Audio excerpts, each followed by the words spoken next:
The black-haired swordsman panted, sweat pouring down as he faced the sea of monsters. How many of these are there? He skewered a one-eyed monster, and the kill count in his mind jumped. 3,377,448,090. Another monster charged forward and was instantly obliterated, the kill count continuing to rise. The swordsman glided like a phantom, continuously slashing and killing without pause, the number wildly fluctuating amidst the fiery battlefield. His blue blade, stained with monster blood, plunged into the ground. He faced a blonde demoness, wondering when this world had turned into such a hell. The flashback began. A long time ago, the streets were still bustling and peaceful. An innocent little girl held her mother's hand, pointed to the sky, and exclaimed, "Mom, look at the moon." The moon in the sky began to deform, swirling into a red and yellow circle. The vortex transformed into a fiery black hole, looking like a giant eye opening in the night sky. The crowd below looked up, some even thinking it was a lunar eclipse, and excitedly pulling out binoculars for a clearer view. A young man pressed his eye to the binoculars, his mouth agape in astonishment at the sight within. Through the lens, he saw not the moon, but a horde of hideous monsters growling. What the hell is going on up there? Countless beasts and anomalies had already gathered inside the gate, poised to attack. The narration explained. Deep within the monster world, there was a key that could close the gate. If humanity failed to find the key in time, the monsters would break through the barrier and flood into the human world, bringing about catastrophic destruction. Thus, a group of extraordinary individuals emerged. The chosen, awakened ones. Their mission was to find the key before the monsters could escape. A group of awakened ones fought fiercely, shouting, "We'll clear the way. You go ahead and find the key." The red-haired young man replied, "Understood," then charged forward alone while his teammates stayed behind to hold back a sea of monsters. The red-haired young man landed in a safe area inside the gate, reassuring himself. This should be good. He inserted the golden key into a hovering blue energy lock. With blazing red eyes, he gripped the key tightly, wondering, is this the key to close the gate? Meanwhile, in the real world, the civilian crowd gasped as they watched the moon mysteriously restore itself. A crazy thought flashed through the red-haired man's mind. What if I turn it the other way? The narration revealed.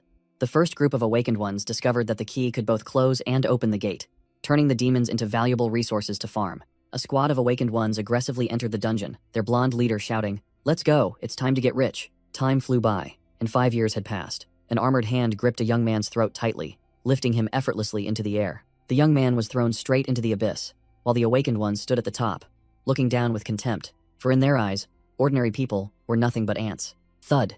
He fell freely and slammed hard into the ground, creating an earth-shattering impact. He recalled the moment near death, when he was surrounded by a swarm of hideous monsters. In that desperate moment, the image of a blonde girl with a white flower in her hair appeared from the locket. A flash of light, the image of salvation reflected in his pupils, and a name escaped his lips in astonishment. Jinyu? Jinyu roared amidst a sea of fire, a magic circle erupting beneath his feet as he shouted, "I have gained the power I always craved," but the price was too steep. That power transformed him into something hideous, a regret he would carry for the rest of his life.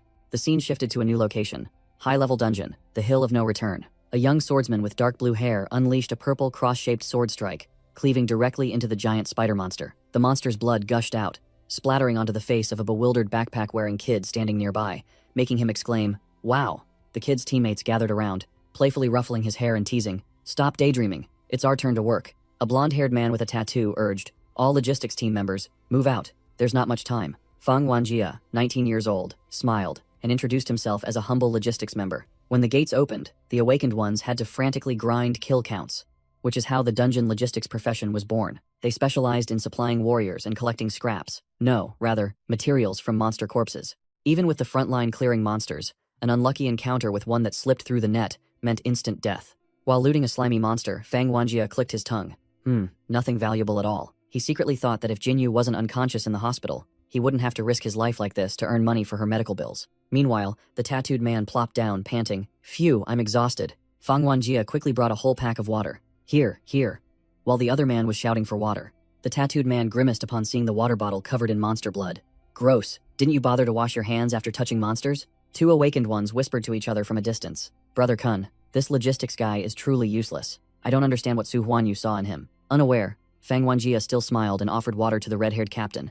"Brother Kun, please have some water." The red-haired captain, Brother Kun, said nothing, his icy gaze fixed on him. Bang!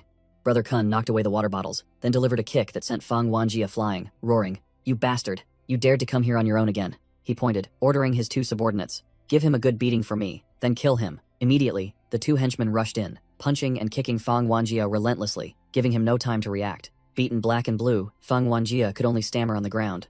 Why are you hitting me?" Thwack! A military boot stomped directly onto his face. Brother Kun pressed his boot onto Fang Wanjia's head, his voice full of contempt. You brat. You still dare to ask why? Do you want me to spell it out and humiliate myself? Thud. He delivered a finishing stomp, leaving a long trail of blood on the ground amidst the cheers of his subordinates. Brother Kun is so mighty. Fang Wanjia was grabbed by his hair, his face bruised, but he still desperately asked, Brother Kun, what are you saying? Is there some mistake? The captain stood atop the cliff, looking down coldly, not bothering to reply. Brother Kun sneered, his voice full of sarcasm. Ha, you really make me laugh. You're about to die, and you still dare to argue? The captain roared, gripping Fang Wanjia's chin tightly. Fang Wanjia, do you think I could be mistaken? He unceremoniously threw Fang Wanjia towards the abyss. If others knew a piece of trash like you dared to compete with me, where would I put my face? Fang Wanjia screamed in panic as he plummeted into the bottomless abyss. No, don't! The scoundrels above looked down, laughing mockingly, and the captain added venomously, Die like a coward. Su Huanyu only cared about him when that girl's eyes were eaten by dogs. To be sure, the captain crushed the golden key, determined to seal the dungeon and cut off all of Fang Wanjia's escape routes. Crash! Fang Wanjia plunged headfirst into the rocks, creating an earth-shattering impact. He lay motionless amidst the rubble, covered in blood, barely breathing. Suddenly, Fang Wanjia opened his eyes, unable to believe he was still alive after the fatal fall. But misfortune hadn't abandoned him. A gigantic, hideous monster appeared right before him, drooling profusely. Fang Wanjia was utterly terrified, his bruised body unable to move even a single finger. The monster gave him no time to recover, lunging forward and swinging its razor-sharp claws. The monster's pounce was aimed directly at the utterly helpless Fang Wanjia. All of a sudden, another monster charged out of nowhere, crashing directly into the attacker, leaving Fang Wanjia stunned. Am I saved? But no, this wasn't luck. The scent of his blood had attracted an entire swarm of monsters, as numerous as ants, pouring in, surrounded by an army of monsters of all shapes and sizes. Fang Wanjia desperately realized he was still gravely wounded. A smaller, octopus-like monster seized the opportunity and lunged to attack, making him scream. Pushed to his limit, Fang Wanjia grabbed the small fry monster with his bare hands, his eyes bloodshot. Even a piece of trash like you dares to bully me? Enraged, Fang Wanjia roared, Get off me! Then used all his might to hurl the octopus monster away. The monster was hit, its bloodshot eye rolling wildly. It shrieked miserably as a sharp rock embedded itself directly into its mouth. Fang Wanjia was stunned to see gigantic tentacles sprout from the injured monster. The small fry monster transformed into a colossal, mutated tentacle boss, standing towering before Fang Wanjia. Believing his life was over, Fang Wanjia could only watch helplessly as the boss's tentacles descended. Boom! The earth-shattering blow cracked the ground, mercilessly crushing Fang Wanjia. Coughing up fresh blood, a hole in his chest, he desperately realized there was no turning back. The medallion around his neck also shattered into pieces, falling hopelessly. Lying barely alive amidst the rubble, Fang Wanjia could only gasp for breath, awaiting death. The medallion sprang open, revealing the image of a blonde girl inside. Surrounded by hungry monsters, Fang Wanjia whispered an apology. I'm sorry, Jinyu. He recalled his promise to earn enough money to take Jinyu to the hospital and find the best doctor. In his dying throes, he painfully admitted, It seems I won't be able to keep my promise this time. Tears streamed down his face as he repeated his apology to Jinyu one last time. A strange sound echoed, as if something had just been activated. The monsters, about to charge, suddenly froze, bewildered by what was happening. All of a sudden, a brilliant golden pillar of light shot up from the ground into the sky, blasting the monsters away. The colossal energy pillar illuminated the entire area, creating concentric rings of light. Amidst the dazzling light, a pair of sharp green eyes opened, signaling an earth-shattering change. Amidst the dazzling light, colossal angelic wings appeared, and Fang Wanjia uttered in bewilderment, A blonde goddess with radiant wings and a halo descended right before him, exuding an overwhelming aura. A series of system windows appeared, and the goddess confirmed her decision to bestow her divine gift, accepting the loss of all her power. Her golden hand gently rested on Fang Wanjia's head, and a soft voice echoed, Little Jie. A fiery mark blazed on Fang Wanjia's forehead. The energy transfer process had officially begun. The goddess vanished into a vortex of light, leaving her final message, Receive my divine gift and live well. Fang Wanjia looked up, an eye and triangle-shaped halo hovering above his head. He was utterly shocked by the transformation. His green eyes now gleamed with an entirely new power, an authority far beyond all comprehension. Whoosh! Brilliant golden wings unfurled from Fang Wanjia's back, officially beginning his spectacular metamorphosis. His hands erupted with divine flames, power surging through his veins like molten lava. From the flames, a golden sword of incredibly formidable design was summoned, ready for the slaughter. Fang Wanjia let out a roar, his bare body exploding with energy, his aura and golden wings making him look like a god of war. The remaining monsters could only gaze up at the newly empowered being before them, sensing a tragic end. Without a word, Fang Wanjia swung his sword, unleashing a colossal purple energy slash with a cold expression. Swish! The slash formed a cross of energy that tore through the ground, hurtling straight towards the small fry. An armored monster was instantly cleaved in half, unable to react. The others shared the same fate, their bodies ripped apart by the destructive energy. Fang Wanjie continued to swing his sword, creating a storm of blood-red sword energy that swept away everything in its path. His eyes were sharp, without a trace of hesitation, leaving only pure destructive instinct. The entire battlefield was littered with monster corpses.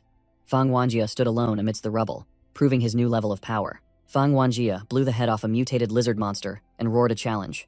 "You tentacled mutant, get out here." The one-eyed boss monster officially revealed itself, and Fang Wanjie, with golden wings, charged straight at it, declaring, "You bastard, I'm here." Boom!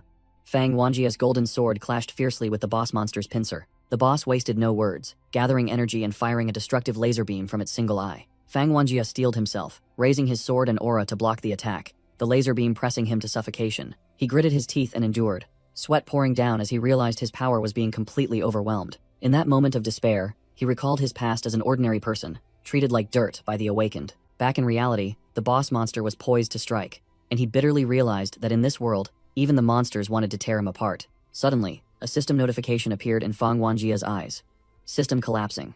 Despite the warning, he charged forward to face the boss pounce, his eyes blazing with madness, as he screamed in his mind, "I'll kill all of you." A series of error messages appeared continuously, system crashing, restarting error system crashed as a chaotic surge of energy erupted from his body. A sharp pincer pierced through Fang Wanjie's shoulder, but he only laughed wildly. "Haha, you bastards who looked down on me." His glowing golden sword began to tremble violently. A surge of dark, bluish-black energy began to erode and envelop the divine sword. The dark energy exploded, shattering the surrounding light structure. The boss monster was stunned to see Fang Wanjie stand up, his entire body enveloped in a pitch-black aura, the angelic halo having vanished. The old halo shattered, replaced by a dark magic circle. Fang Wanjie's eyes were now stark white as he repeated his deadly vow. "I'll kill all of you." The boss monster let out a terrifying roar, sensing a true threat. Now, just a shadow with glowing eyes, Fang Wanjie stood defiantly amidst the monster's recoiling tentacles. His corrupted form exuded an overwhelming aura, challenging the monster with a deathly invitation. "Come, come." With a roar, Fang Wanjie unleashed all his dark energy, his body enveloped in a ghostly bluish-black armor. Without a moment's hesitation, he charged, swinging his sword and severing one of the monster's giant tentacles. Numerous other tentacles vanished in the blink of an eye, blood splattering everywhere under Fang Wanjie's brutal sword strikes. The boss monster was stunned. It didn't understand why its previous prey had suddenly transformed into a true demon. Fang Wanjie's blazing blue eyes locked onto the target, while the monster was bound by energy chains, unable to move. He landed with imposing force, the ground beneath his feet cracking into pieces. Fang Wanjie's face was now cold as ice, his eyes devoid of emotion, only pure killing intent. A system notification appeared, confirming his new talent. Immortal angelic talent has awakened. The dark sword was pressed against the monster's neck, and it trembled before the overwhelming aura of its new hunter. Fang Wanjie uttered arrogantly, "I'll give you one chance. Call all your comrades here." The boss monster was terrified to its core, stammering out strange sounds, obeying unconditionally. A blazing red energy circle radiated from its body, a distress signal shooting straight into the sky. From the horizon, a pitch-black cloud was approaching. It was an entire legion of flying monsters. Thousands of winged monsters descended, but Fang Wanjie only sneered.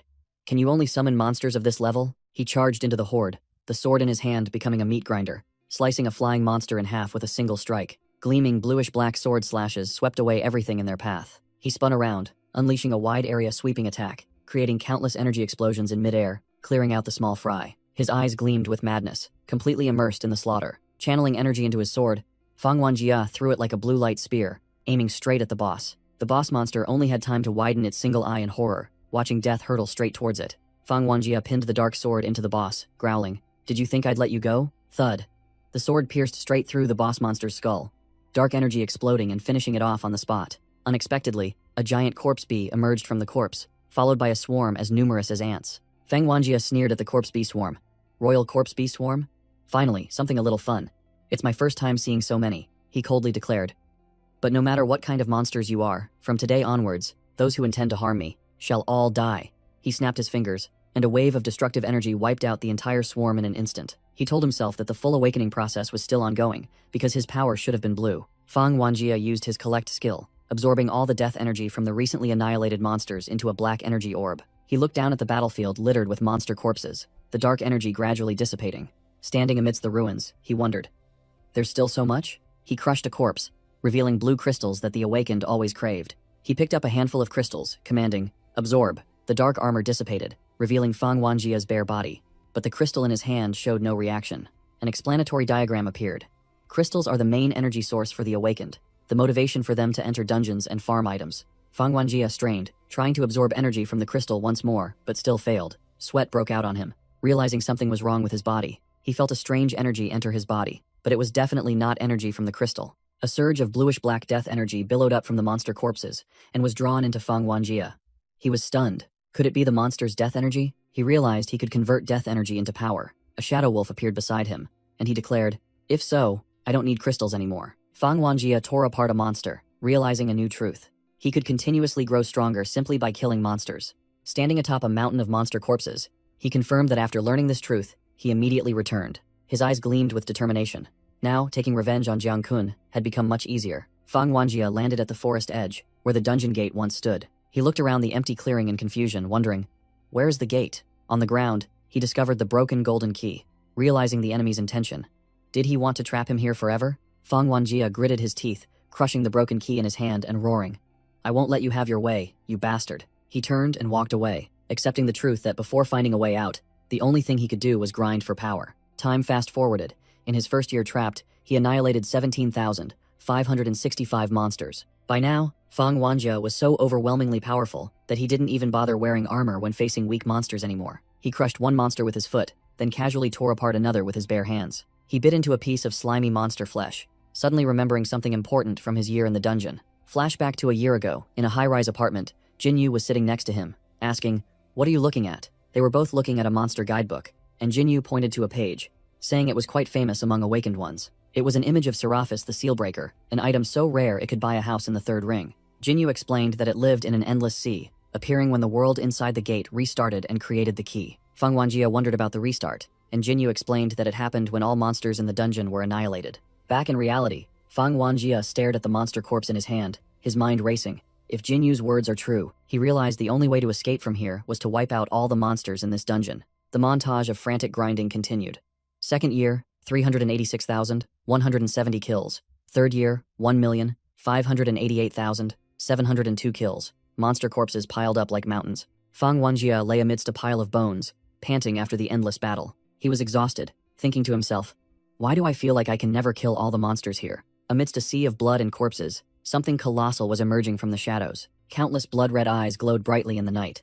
A true monster legion was lurking. Fang Wanjie realized this sea was the source of the endlessly spawning monsters. He suddenly realized something. His expression changed, as if a horrifying truth had just been revealed. A colossal purple S-rank monster emerged, and he muttered that after 10 years, the monster's levels were getting higher and higher. Fang Wanjie roared, summoning his dark armor as blue energy erupted. Crash! He was punched away by the S-rank monster, slamming straight into the cliff face. Taking a critical hit, he told himself, a single moment of carelessness means certain death. He shot out of the rubble like a blue arrow, aiming straight at the enemy. The S-rank monster opened its mouth to bite, but Fang Wanjie charged straight into its maw. Slash! A colossal spray of blood erupted. Fang Wanjie was panting heavily, his face covered in blood after taking down the massive creature. Severely wounded in the abdomen, he propped himself up with his sword and briefly thought, "Sometimes I just want to die and get it over with." But reality was harsh. A new horde of monsters, as numerous as ants, swarmed out to surround him. Thinking of Jiang Kun's face, his rage erupted, absorbing all the death energy from the surrounding monster corpses. He also thought of Jin Yu waiting for him, clenching his fist, determined to survive. Standing atop the mountain of corpses, Fang Wanjie declared his ultimate goal, to wipe out everything and capture Seraphis the Sealbreaker at all costs. Fang Wanjie's eyes were bloodshot, screaming in his mind, "I must escape from here at all costs." Time flowed to the 20th year.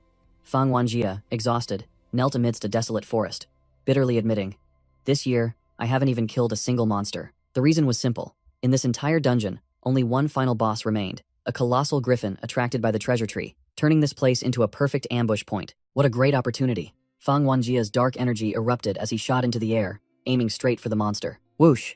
A blue sword slash tore straight into the griffin's head, red blood splattering, but it was useless. The monster's wound automatically healed as if nothing had happened. The griffin roared, swinging its colossal claws in retaliation. Fang Wanjie was knocked far back, muttering irritably, "Couldn't kill it for an entire year, it's truly a damn nuisance." The griffin suddenly tensed its body, its entire form emitting a brilliant golden energy, preparing to unleash its ultimate move. Boom! A colossal energy explosion blasted Fang Wanjie far away. The monster hovered in the sky, and below it was a dense matrix of seething energy circles. Fang Wanjie looked up, his face darkening. Damn it. That move again. He gritted his teeth, bitterly telling himself, "I'm truly useless." For an entire year, he was constantly pursued and attacked by this very technique. The energy spheres rushed closer and closer with terrifying speed. Fang Wanjie tensed his body, preparing to endure the full barrage. He was enveloped in a colossal energy sphere, seemingly in defense. The griffin looked down with cunning eyes, smirking. Hey, I was just waiting for you to go on the defensive. Fang Wanjie hovered in the air, directly above the deadly energy matrix. Boom! Countless energy pillars erupted simultaneously from the ground, piercing his body without mercy. Boom! Fang Wanjie was impaled by countless energy pillars. Exploding, the griffin roared with delight. As an opponent, you satisfy me. Fang Wanjie replayed the battle in his mind, admitting that this griffin was nearly invincible in magic, speed, and strength. He gritted his teeth, his face covered in blood, bitterly realizing this was the only S-class monster he had ever encountered. The boss assumed a superior air, tempting him. Become my slave, and I might spare your life. It boasted of its destructive array of skills, roaring. What do you think? Agree or not? Fang Wanjie, his entire body emanating dark energy, replied coldly. You truly are a high-level monster, even knowing how to interrogate humans. But he growled, his face distorted by dark power. However, can I still be considered human now? The griffin flew into a rage, bellowing. You dare to mock me when death is at your doorstep. It launched a massive pink energy attack, determined to crush Fang Wanjie. But Fang Wanjie stood firm amidst the storm, realizing, when I was on the brink of death, the dark wave within me was activated, he declared arrogantly. For a short period, all attacks are ineffective against me. He slashed the griffin, further explaining his trump card. And I can inflict damage that prevents all types of monsters from self-healing. He smirked, his gaze sharp. You shouldn't have given me a chance to breathe just now, he commanded decisively. Now, go die. Fang Wanjie shouted the skill name, Spirit Chain Slash. An energy collar tightly locked onto the griffin, leaving it bewildered. Whoosh! A blue sword streak flashed past, and the griffin's head flew into the air, blood gushing out. The boss's colossal corpse crashed to the ground, and Fang Wanjie stood there, coldly observing his achievement. He stood upright, the dark energy gradually dissipated, and he declared, the new beginning has commenced. A massive blue light swirled above his head, signaling that the dungeon gate had finally opened. Fang Wanjie's eyes reflected the blue light from the newly opened dungeon gate. Inside the energy vortex, a blue humanoid entity was hovering. Fang Wanjie's eyes widened, and he shouted a name. Seraphis. Crash. He landed on the cracked ground, dark energy still surging. Fang Wanjie knelt down, looked up at the sky, his dark blue hair flaring up like a ghostly flame. The energy entity Seraphis floated in the air, facing Fang Wanjie and his dark wings. Without a moment's hesitation, Fang Wanjie flew straight towards Seraphis with overwhelming momentum. His dark hand touched Seraphis's pure energy body. Fang Wanjie's entire arm sank deep into the entity, as if passing through water. Fang Wanjie was completely absorbed into Seraphi's core, appearing as if trapped within an energy sphere. The entity Seraphis, in the shape of a giant ring, could only stare blankly at the intruder. Inside, Fang Wanjie commanded roughly, "Don't move. Give it to me quickly," he roared, his face filled with madness. "Hurry, give me the key." Seraphis seemed confused by his violent demand. Seraphis's energy body began to convulse, distorting into a chaotic mess. It disintegrated and twisted into swirling energy ribbons, losing its original form. Blue energy enveloped Fang Wanjie, forming a pair of angelic wings and an intricate symbol. Whoosh! A brilliant golden key shaped like a crown appeared in his hand. Fang Wanjie laughed through tears, clutching his prize tightly. Haha, I finally got it. The scene shifted to a desolate land, arid mountains under a blazing red sky, signaling a new challenge. A dazzling golden pillar of light tore through the sky, striking the ground like a judgment blow. In the middle of a giant crater, Fang Wanjie woke up, gasping for breath after escaping hell. He looked around blankly, wondering, have I returned to the real world? Seeing the desolate landscape devoid of people, he began to doubt. Why is there no one here? Am I still in the dungeon? Roar! A giant, wild boar monster suddenly charged out of the shadows, intending to make him its dinner. A warrior's reflexes were still present. He raised his arm to block the attack just in time, blood gushing from the sharp claw marks. Damn it, he growled, annoyed that monsters were still lurking. Didn't I clear the entire dungeon? Without a word, he delivered a chopping heel kick straight to the monster's head, with terrifying force. The wild boar was instantly defeated, collapsing to the ground unconscious. Huh, just a wild boar? He looked at himself again, disappointedly realizing his power had plummeted drastically. Now I can only defeat a wild boar? Recalling the moment the dungeon collapsed, he realized he had burned through all the accumulated death energy, just to survive. Now, wandering in the forest, he accepted the harsh truth. I am now just a lowly, low-level awakened. He discovered an abandoned wooden house, hoping to find something to eat. Cautiously opening the door, he called inside. Excuse me, is anyone home? Inside the house was a chilling sight. Only the skeleton of the former owner lay sprawled on the floor. He found some clothes and put them on, telling himself, I didn't expect hunters to have such fashionable taste. Finding an old map, he muttered. It's been 20 years. I hope this map is still usable. Wearing new clothes, map in hand, he confidently stepped out of the house, ready to start anew. A blue energy crystal was left on the wooden crate, a small detail he had missed. Stepping out of the forest, Fang Wanjia stood frozen amidst a bustling modern city, realizing the world had completely changed after 20 years. Fang Wanjia looked at the map, pinpointed the hospital's location, and told himself he would soon meet Jinyu. While walking down the street, a stranger thrust a promotional flyer for the Wild Souls Guild into his hand. He froze when he saw the face on the flyer. Jiang Kun? The advertisement slogan, "The time to stir the masses has come," made Fang Wanjia seethe with rage. On a building's giant screen, the image of Jiang Kun, leader of the Wild Souls Guild, was being heavily promoted. He was praised to the heavens. At 38, he could solo S-rank monsters, and in the past 10 years, he had led his team to acquire 50 keys, donating 10 of them to society. Fang Wanjia's face darkened, filled with indignation at the false accolades. Crackle! He crumpled the flyer in his hand, making no effort to hide his disdain. A voice rang out, stating that the Wild Souls Guild's only weakness was recruiting only high-rank awakened. Finally, Fang Wanjia arrived before the gates of a modern, spacious hospital. Stepping inside, he muttered. The hospital hasn't changed much from before. An elderly nun was kneeling, begging a man dressed as a priest. "Father, please save my son. I've worked here for free for a very long time." The priest scoffed, replying disdainfully. "How could your salary cover the hospital fees? You'd need at least a B-rank monster core to afford the surgery." "I'm busy. Get out of the way." The priest roughly pushed the nun down. Fang Wanjia swiftly stepped forward to help her up, asking, "Are you all right?" The nun looked up, stunned as she recognized her helper. "Wanji? Is that you, Wanji?" Fang Wanjia also recognized the acquaintance. "You're Miss Zhang, Jinyu's caretaker, aren't you?" With tears welling up, Miss Zhang sobbed. "Why have you only come now?" Her words struck him like a thunderbolt. "She couldn't wait for you to return." Fang Wanjia froze, his mind blank, as he heard a lamenting, echo, seemingly for the deceased. A flock of birds circled in the sky, a terrifyingly peaceful scene. Standing before the cold tombstone, Miss Zhang began to recount the heartbreaking story. "This happened about 20 years ago, precisely the year you entered the dungeon. Memories resurfaced of Su Jinyu dying on her hospital bed, 2 mid-level priests helplessly watching her pass away despite pouring all their strength into blessings." With tears in her eyes, Miss Zhang sobbed, "I bought this tomb for her with my own hands." Fang Wanjia was stunned, tears streaming down his face as the cruel truth dawned upon him. He held out a brilliant monster core, saying it was a small compensation for Jinyu's burial expenses. Miss Zhang was utterly startled when she realized it was an S-rank monster core and quickly refused. "No, this is too precious. I cannot accept it." Without a word of explanation, Fang Wanjia firmly took her hand and placed the core into it. "I overheard your conversation with that priest earlier," he gently said. "Saving your son is more important." He turned back to look at the grave, telling Miss Zhang to go ahead. "I want to be alone with Jinyu for a moment." When he was alone, Fang Wanjia collapsed before the grave, his body trembling with unbearable pain. "Jinyu, look at this," he sobbed, holding out a handful of glittering monster cores like treasure. "I painstakingly collected all these S-rank monster cores for you." He recounted his plan in despair. "I counted them all. Enough to heal you. And I even planned to make a necklace for you with the 5 best ones. But now you're no longer here." The precious cores scattered to the ground, becoming meaningless, completely broken. He bitterly admitted through tears, "It was all for nothing. Jinyu, I'm sorry."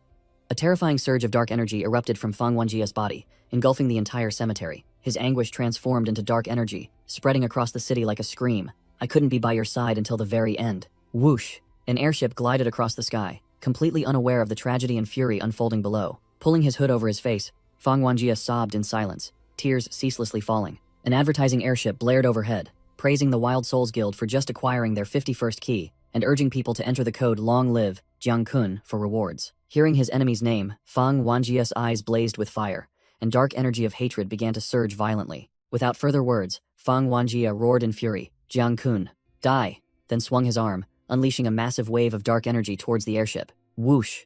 The razor-sharp dark energy cleanly sliced the advertising airship in half in an instant. The airship exploded into smithereens, causing Jiang Kun, who was sipping wine in a luxurious setting, to stare blankly and wonder, "Huh?" His subordinates rushed in to report, but Jiang Kun merely smirked, showing disappointment that his advertisement had been disrupted. Meanwhile, at the cemetery, death energy swirled up like a vortex, engulfing a vast area. Fang Wanjia felt his power recovering, smirking as he declared that thanks to the death energy here, he had regained nearly half of his true strength. The scene shifted to a bustling black market, where neon lights and suspicious characters gathered. Fang Wanjia entered the Awakened Quest and Communication Center, a place for independent practitioners. Inside, various eccentric Awakened bustled about, from mages and warriors to even demi-humans. He scanned the crowd, thinking to himself that this was where those who didn't want to be constrained by guilds gathered, and also those mercenaries who got stiffed on their pay. Fang Wanjia bitterly recalled his own past. Returning after 20 years, his gaze upon this place was completely different, no longer naive but full of calculation. He told himself that Jiang Kun surely thought he had died long ago. Just then, a pink-haired man bumped into him, The pink-haired thug drew a gun to threaten him, but Fang Wanjia merely coldly thought about hiding and waiting for the right moment for revenge. At a monster part stall, a muscular man was vehemently haggling with the vendor. The vendor explained that small monsters like these don't have cores, only their hides are sold, so he shouldn't push the price. The muscular customer still wouldn't budge, demanding another 200 off, when a blue-haired young man suddenly interjected. Wait. The blue-haired young man picked up a piece of the monster's carcass, stating with expertise that the cores of this type of amphibious monster are not found inside their bodies. Fang Wanjia snapped off a monster claw and explained, to move their tentacles, their cores usually grow inside the claws. The muscular man's eyes lit up, and he laughed gleefully. Haha, so it has 6 claws, which means 6 C-grade cores. What a bargain. Fang Wanjia offered a core as a thank you fee, but the muscular man waved it away. No need. I want to ask you for another favor. Fang Wanjia looked straight into his eyes, getting straight to the point. I heard you're about to enter the dungeon. Can I come with you? The muscular man immediately grew wary, questioning. Civilians only ask for money.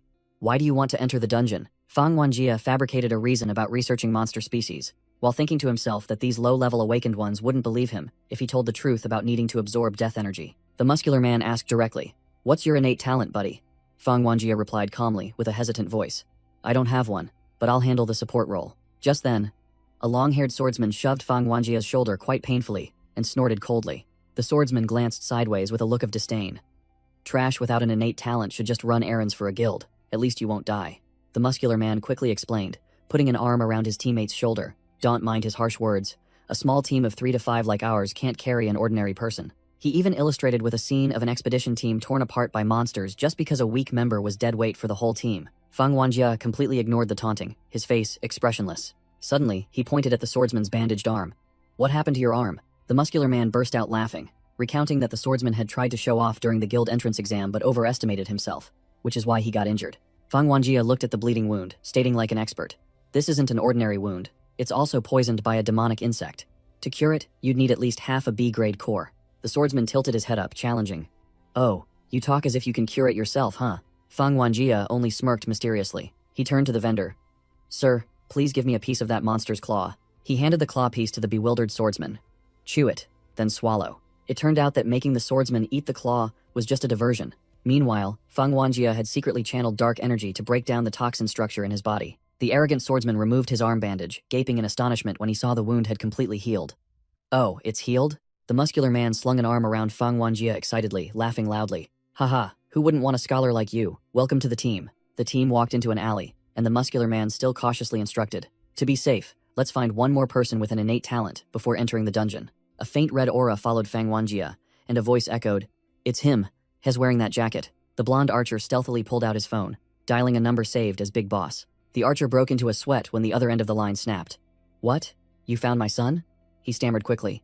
No, but I have important intelligence. He glanced at Fang Wanjia and reported over the phone. I found a guy wearing your son's jacket.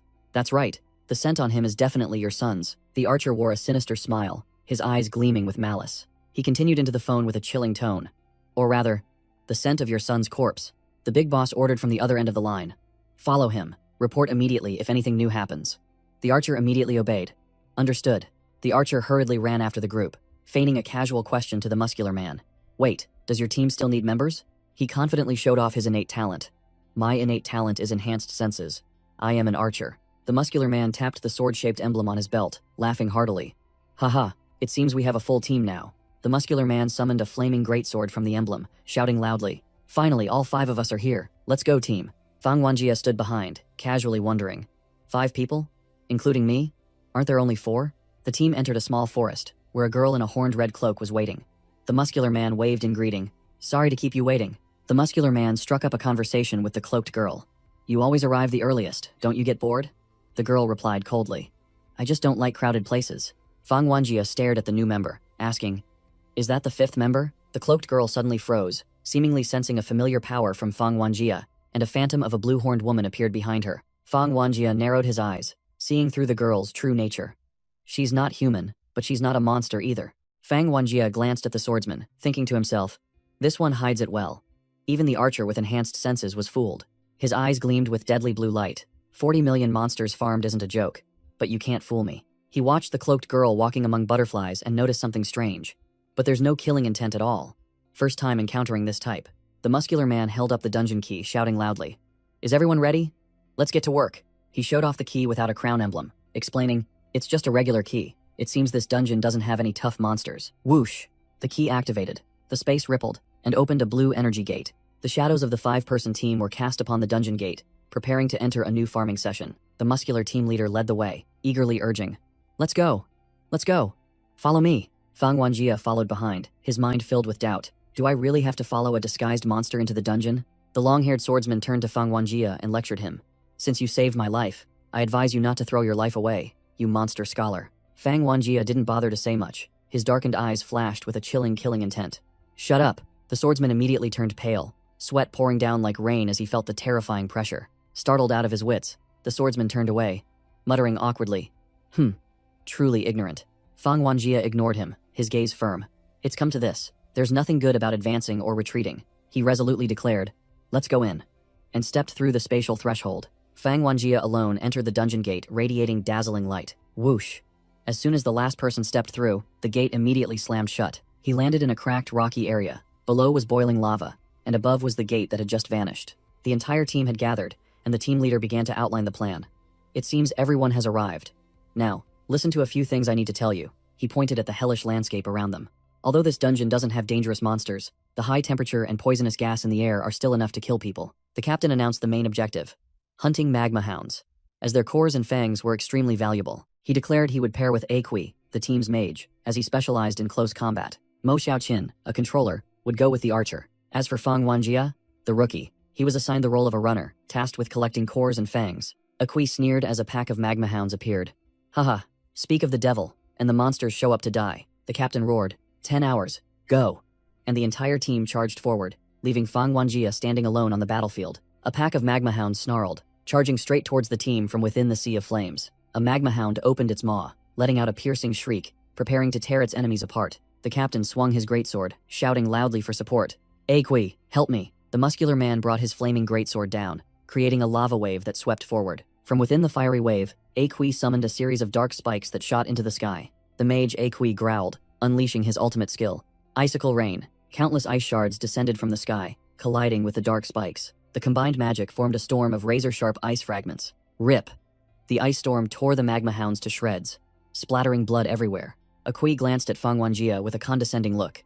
"Start collecting the loot, monster scholar." Fang Wanjia silently approached a corpse, picking up a monster core that was still hot. He used his bare hands to pry a sharp fang from the monster's bloody maw. Holding the blood-stained fang, Fang Wanjia thought to himself, "I'll just endure this for now." Amidst the piles of monster corpses, Fang Wanjia diligently collected the spoils alone. In the darkness, Fang Wanjia's eyes glowed with a deadly blue light, signaling the awakening of his dark power. Fang Wanjia faced 2 snarling magma hounds alone, the tension palpable. Elsewhere, Mo Xiaoqin and the spy archer cautiously walked across the molten rocks. The archer grumbled bitterly.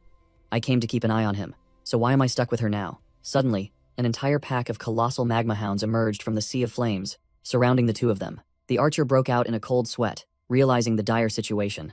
Damn it, one moment of carelessness and we're ambushed. Mo Xiaoqin kept her composure, ordering, "Don't panic, wait for my signal." The hooded woman began to channel her power, an invisible energy wave radiating from her. The wave struck a magma hound directly, causing it to freeze instantly. The monster's maw hung open, revealing its single bloodshot eye within. Completely controlled, its entire body stiffened, unable to move, becoming a living target. Mo Xiaoqin decisively called out, "Now!" The archer immediately reported the numbers like a machine. 11 on the right, 6 on the left. He squinted, muttering calculations for a super complex trajectory, even using trigonometric functions. Whoosh! A single arrow, radiating a blue energy stream, was fired at terrifying speed. The arrow struck the first monster's eye directly, cleanly piercing its skull, but it didn't stop there. The arrow changed direction, flying erratically and skewering the heads of 2 other monsters. The magic arrow transformed into a blue streak of light, weaving across the battlefield like a death laser, clearing out the monsters. The archer landed lightly amidst a pile of dissolving monster corpses. While Mo Xiaoqin observed, he caught the arrow as it returned, a smug look on his face. "Done." The muscular man roared, boasting of his kills. "I got 20, 21 now." While Aqi hovered in the air and replied, "I got 17, what about you?" Monster blood splattered everywhere, and the muscular man laughed gleefully, but Fang Wanjia just stood there with a bored expression, not bothering to move. Fang Wanjia thought to himself, "With these trash D-rank monsters, even farming for 10 hours probably wouldn't restore 1% of my peak power." Aqi taunted Fang Wanjia. "Haha, afraid of getting blood on you, are we?" While 2 magma hounds lumbered up behind him, Aqi put on a show, firing an ice beam straight at the head of the nearest magma hound. The monster was hit, collapsing but still gasping for breath, not quite dead. The ice spear struck the monster's eye, but it was only enough to injure it, not finish it off. Fang Wanjia realized the mage's fatal mistake, his expression changing. He shouted a warning. Leave it alone. Don't use magic anymore. Just let the muscular man finish it with his sword. Akui, offended, retorted with a strained neck. You saving my life doesn't give you the right to order me around. He channeled ice energy, roaring. I'll tear you to pieces. Deciding to unleash a stronger skill called Glacial Roar. An extreme surge of cold air enveloped the dying magma hound. The monster's entire body instantly froze, transforming into a colossal ice statue. Fang Wanjia was furious, snapping, You idiot. If you don't kill it instantly, it will evolve. Magic only speeds up the process. While Akui was still bewildered, the ice block cracked open, and red dark energy poured out from within. From within the smoke, a colossal, grotesque monster emerged, leaving Akui stunned. What the hell is that? I've never seen anything like it. Despite his astonishment, Akui decided to go all out. Screw it, just kill it. He summoned an enormous ice spear. The glacial spear was launched at terrifying speed, aimed directly at the newly evolved boss. Clang! The ice spear struck the monster's face and shattered like glass. The evolved monster was unharmed, its single eye glowing menacingly. The blonde green-haired mage screamed in terror as the giant magma monster spewed a destructive stream of magma. Fang Wanjia erupted with dark energy, his eyes piercing. I must intervene. Hellfire engulfed the mage, a sizzling sound echoing as his body was incinerated. The muscular man was stunned as Fang Wanjia glided past like a ghost, grabbing the mage. When did this guy learn to fly? Thud! Fang Wanjia threw the unconscious mage to the ground like a sack. Another team member, the blonde mage, his face pale as a sheet, urged, Boss, let's go. This monster is out of our league, the muscular captain growled, his eyes filled with greed. Are you telling me to leave empty-handed? Who's going to pay you then? The muscular man shouted, ordering, Mo Xiaoqin, control it quickly. And the red-hooded girl immediately flew up in response. Mo Xiaoqin exerted all her strength, her eyes under the hood glowing brightly, but she could only exclaim in helplessness. It's stronger than me, I can't control it. The blonde mage frantically shook the captain's shoulder again. Boss, let's go. A cold voice rang out from Fang Wanjia's direction, cutting through the chaos. You can forget about my payment. The muscular man spun around, his face bewildered, not understanding what was happening. Whoosh!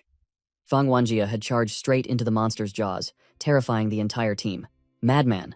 That's suicide. The dark energy enveloping Fang Wanjia was sucked in by the monster, and he cried out in alarm as he was pulled straight into its mouth. But immediately after, Fang Wanjia stood firm, his hand radiating dark energy, his eyes full of confidence and defiance. Pierce! He plunged his hand straight into the glowing red energy core, right in the middle of the monster's jaws. The monster's energy core cracked open. Dazzling light poured out from the cracks. The monster roared, firing a massive energy beam. But Fang Wanjia had grown a pair of dark wings and soared into the sky, shouting, Ah, I'm finished. The monster's energy core contracted, then exploded from within. Fang Wanjia landed, observing the weakening monster, and smirked.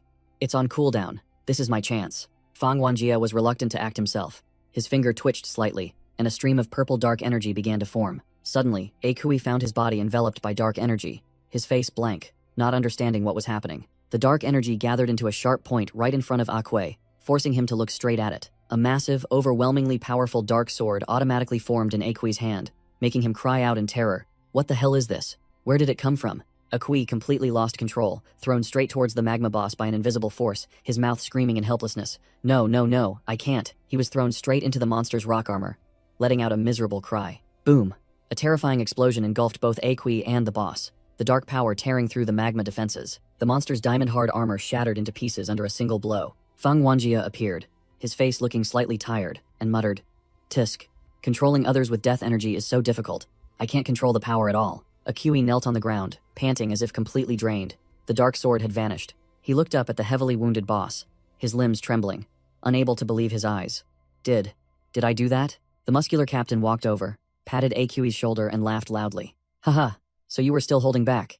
You really scared me for a moment. Akui broke out in a cold sweat, his face pale as he heard his boss praise him. The stronger the enemy you face, the more formidable you become. Huh, haha. Standing from afar, Fang Wanjia smirked mockingly, thinking to himself, and he's taking credit for that? The mission concluded. The captain slung an arm around another team member, boasting, a 10-hour mission, and we finished it in 3 hours. What now? The captain suddenly grew serious. Actually, I'm thinking about something. He held out a skull-shaped key.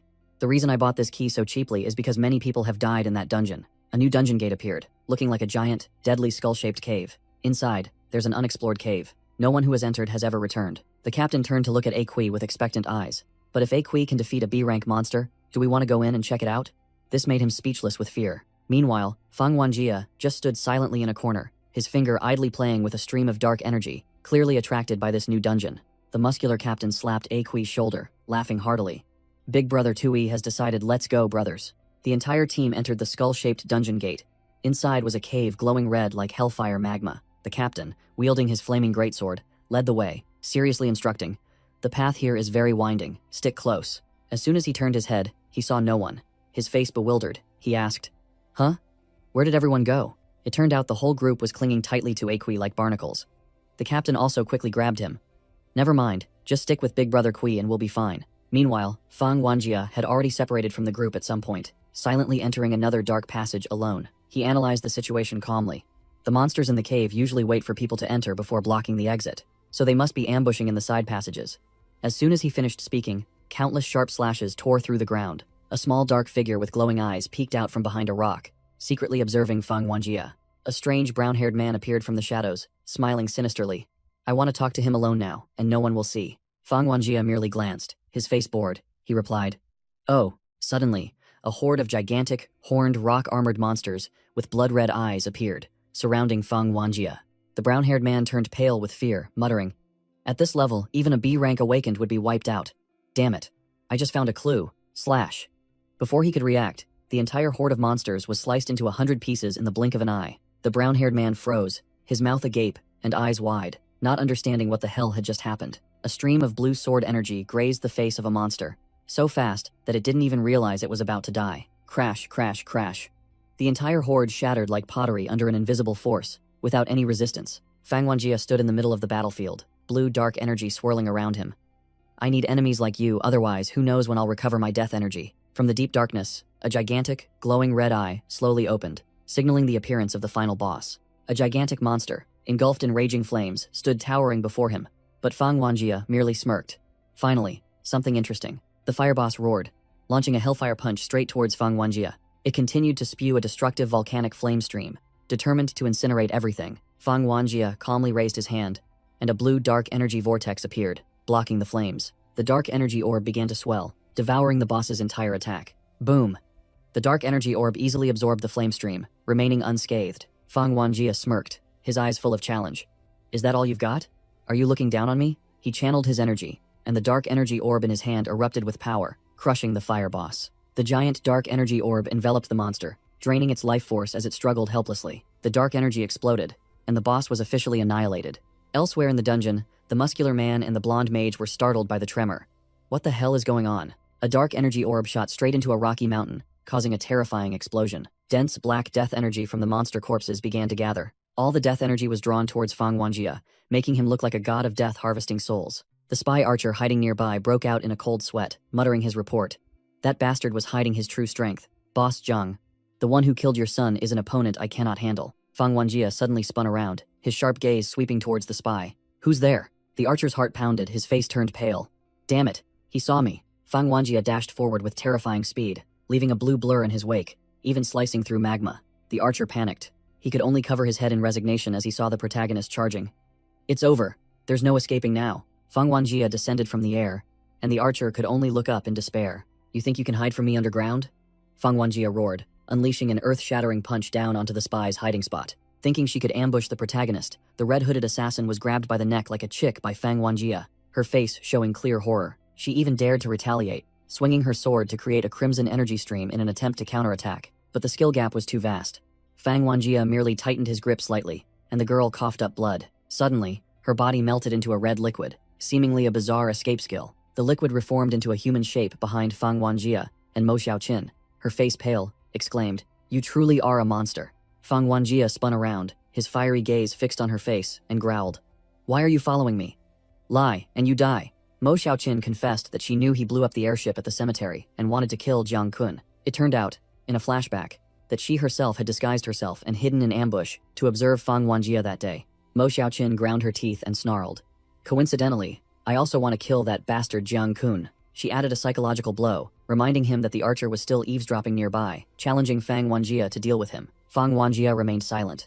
The situation seemed to have taken an unexpected turn for him. Finally, he decided to let it go for now. "I'll let you live. Just pretend we never met." With that said, Fang Wanjia turned his back and walked away coolly, leaving Mo Xiaoqin rooted to the spot. Leaving the battlefield, Fang Wanjia bent down to collect the loot, while Mo Xiaoqin still watched from behind. She curiously asked what he was doing. still reeling from her narrow escape from death. Fang Wanjie raised a monster core and calmly replied like a true support class. I'm a support, so of course I have to collect cores, don't I? 5 hours later, the Muscular Man's and Aqui's team casually entered the cave, and one of the team members flattered that Aqui's presence alone had scared the monsters away. The muscular team leader turned to ask Fang Wanjie if he noticed anything unusual, and received a "not at all" with a meaningful smile. The scene shifted to a quiet forest, where 2 rabbits were leisurely grazing under the moonlight. Suddenly, a swirling blue and red energy orb appeared in midair, signaling an impending new danger. The muscular team leader strode forward aggressively, ordering Fang Wanjie, "Let me see how much loot you've collected." He sneered when he saw a few monster cores in Fang Wanjie's hand, his contempt evident. "Is this all?" "Just as I thought." Bringing along a mere civilian, Fang Wanjie calmly reached into his jacket pocket, pulling out another pile of glittering monster cores. An entire mountain of monster cores was spilled out, making the muscular man gape. "How the hell did you carry all of this?" The muscular man's attitude did a 180-degree turn, his eyes sparkling like stars, and he eagerly invited, "Haha, let's go for drinks. It's my treat tonight." Fang Wanjie coldly refused, glancing at the archer lurking in the distance, then walked away. "No need, I'm leaving." The swordsman Aqui watched him leave in annoyance, pulled out his phone and called someone. "Forget him, we can still go." Aqui resentfully reported to his boss over the phone, his voice full of resentment. "Boss, I can't handle him alone. Give me 3 men, and I'll bring back the head of the one who killed your son within an hour." Alone in the forest, Fang Wanjie felt the amount of death energy collected was too meager, and decided that next time he needed to find a higher-level dungeon. Suddenly, a punch enveloped in brilliant golden energy shot towards him with terrifying speed. Fang Wanjie barely managed to raise his arm to block. The immense impact force sent Fang Wanjie flying back dozens of meters. He muttered, "That's heavy." He looked up. A giant blue energy orb was being hurled by his opponent, accompanied by a taunt. "You think just because you also use death energy, you can confront me directly?" But as soon as the energy orb touched an invisible shield, it was completely absorbed by a golden, ancient rune magic circle. Fang Wanjie looked at the death energy in his hand and began to realize something was wrong. "Why do I feel like these abilities specifically counter mine?" A 3-person squad appeared, a monk activating a magic formation, an assassin woman with red skeletal wings, and a rather arrogant-looking thug. The archer stepped out from somewhere and sneered. "Heh, you surprised me in the cave.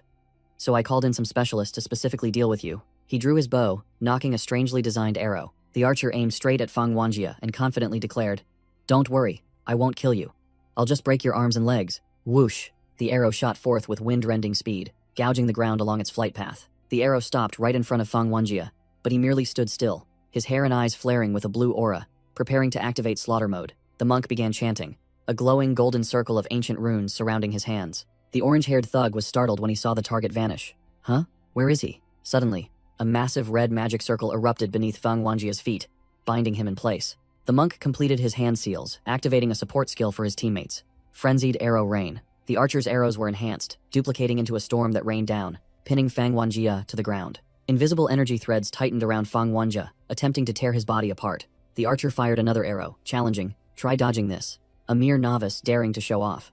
Fang Wanjie tilted his head, catching the terrifyingly fast arrow cleanly between his teeth. But the archer merely sneered, a detonator already in his hand.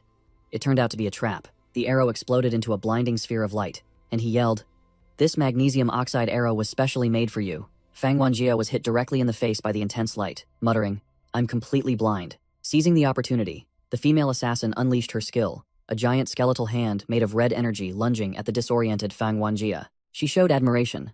To last this long before being caught, this fluffy-haired guy is quite impressive. The archer instructed the thug, named Sheng Ti, "Keep him alive, don't hit him too hard." Sheng Ti smirked savagely. "Don't worry." He activated his weapon, a pair of glowing mechanical gauntlets covering his fists. Sheng Ti charged forward, unleashing a devastating punch at Fang Wanjie, growling, "But I can't guarantee he'll still be able to speak." Just before the punch landed, Fang Wanjie spat out a small, pitch-black object, spinning like a bullet. Crack! Sheng Ti's high-tech gauntlets shattered, blood splattering from his arm in utter astonishment. Sheng Ti let out a miserable scream, his mangled arm lying in a pool of blood. Crack! Fang Wanjie tensed, shattering the red bone cage that bound him. The skeletal winged assassin's eyes widened, unable to believe the sudden turn of events. She gritted her teeth, trying to exert her power to regain control of the dark energy slipping from her grasp. Fang Wanjie, now erupting in a surge of purple dark energy, sneered contemptuously. "You dare challenge me with such meager spiritual power?" With that, he unleashed a lightning kick to her side, roaring, "Stop messing around." The female assassin coughed up blood, taking the full force of the devastating kick and nearly losing consciousness. The bald monk quickly formed hand seals, and a glowing golden magic circle with ancient runes appeared.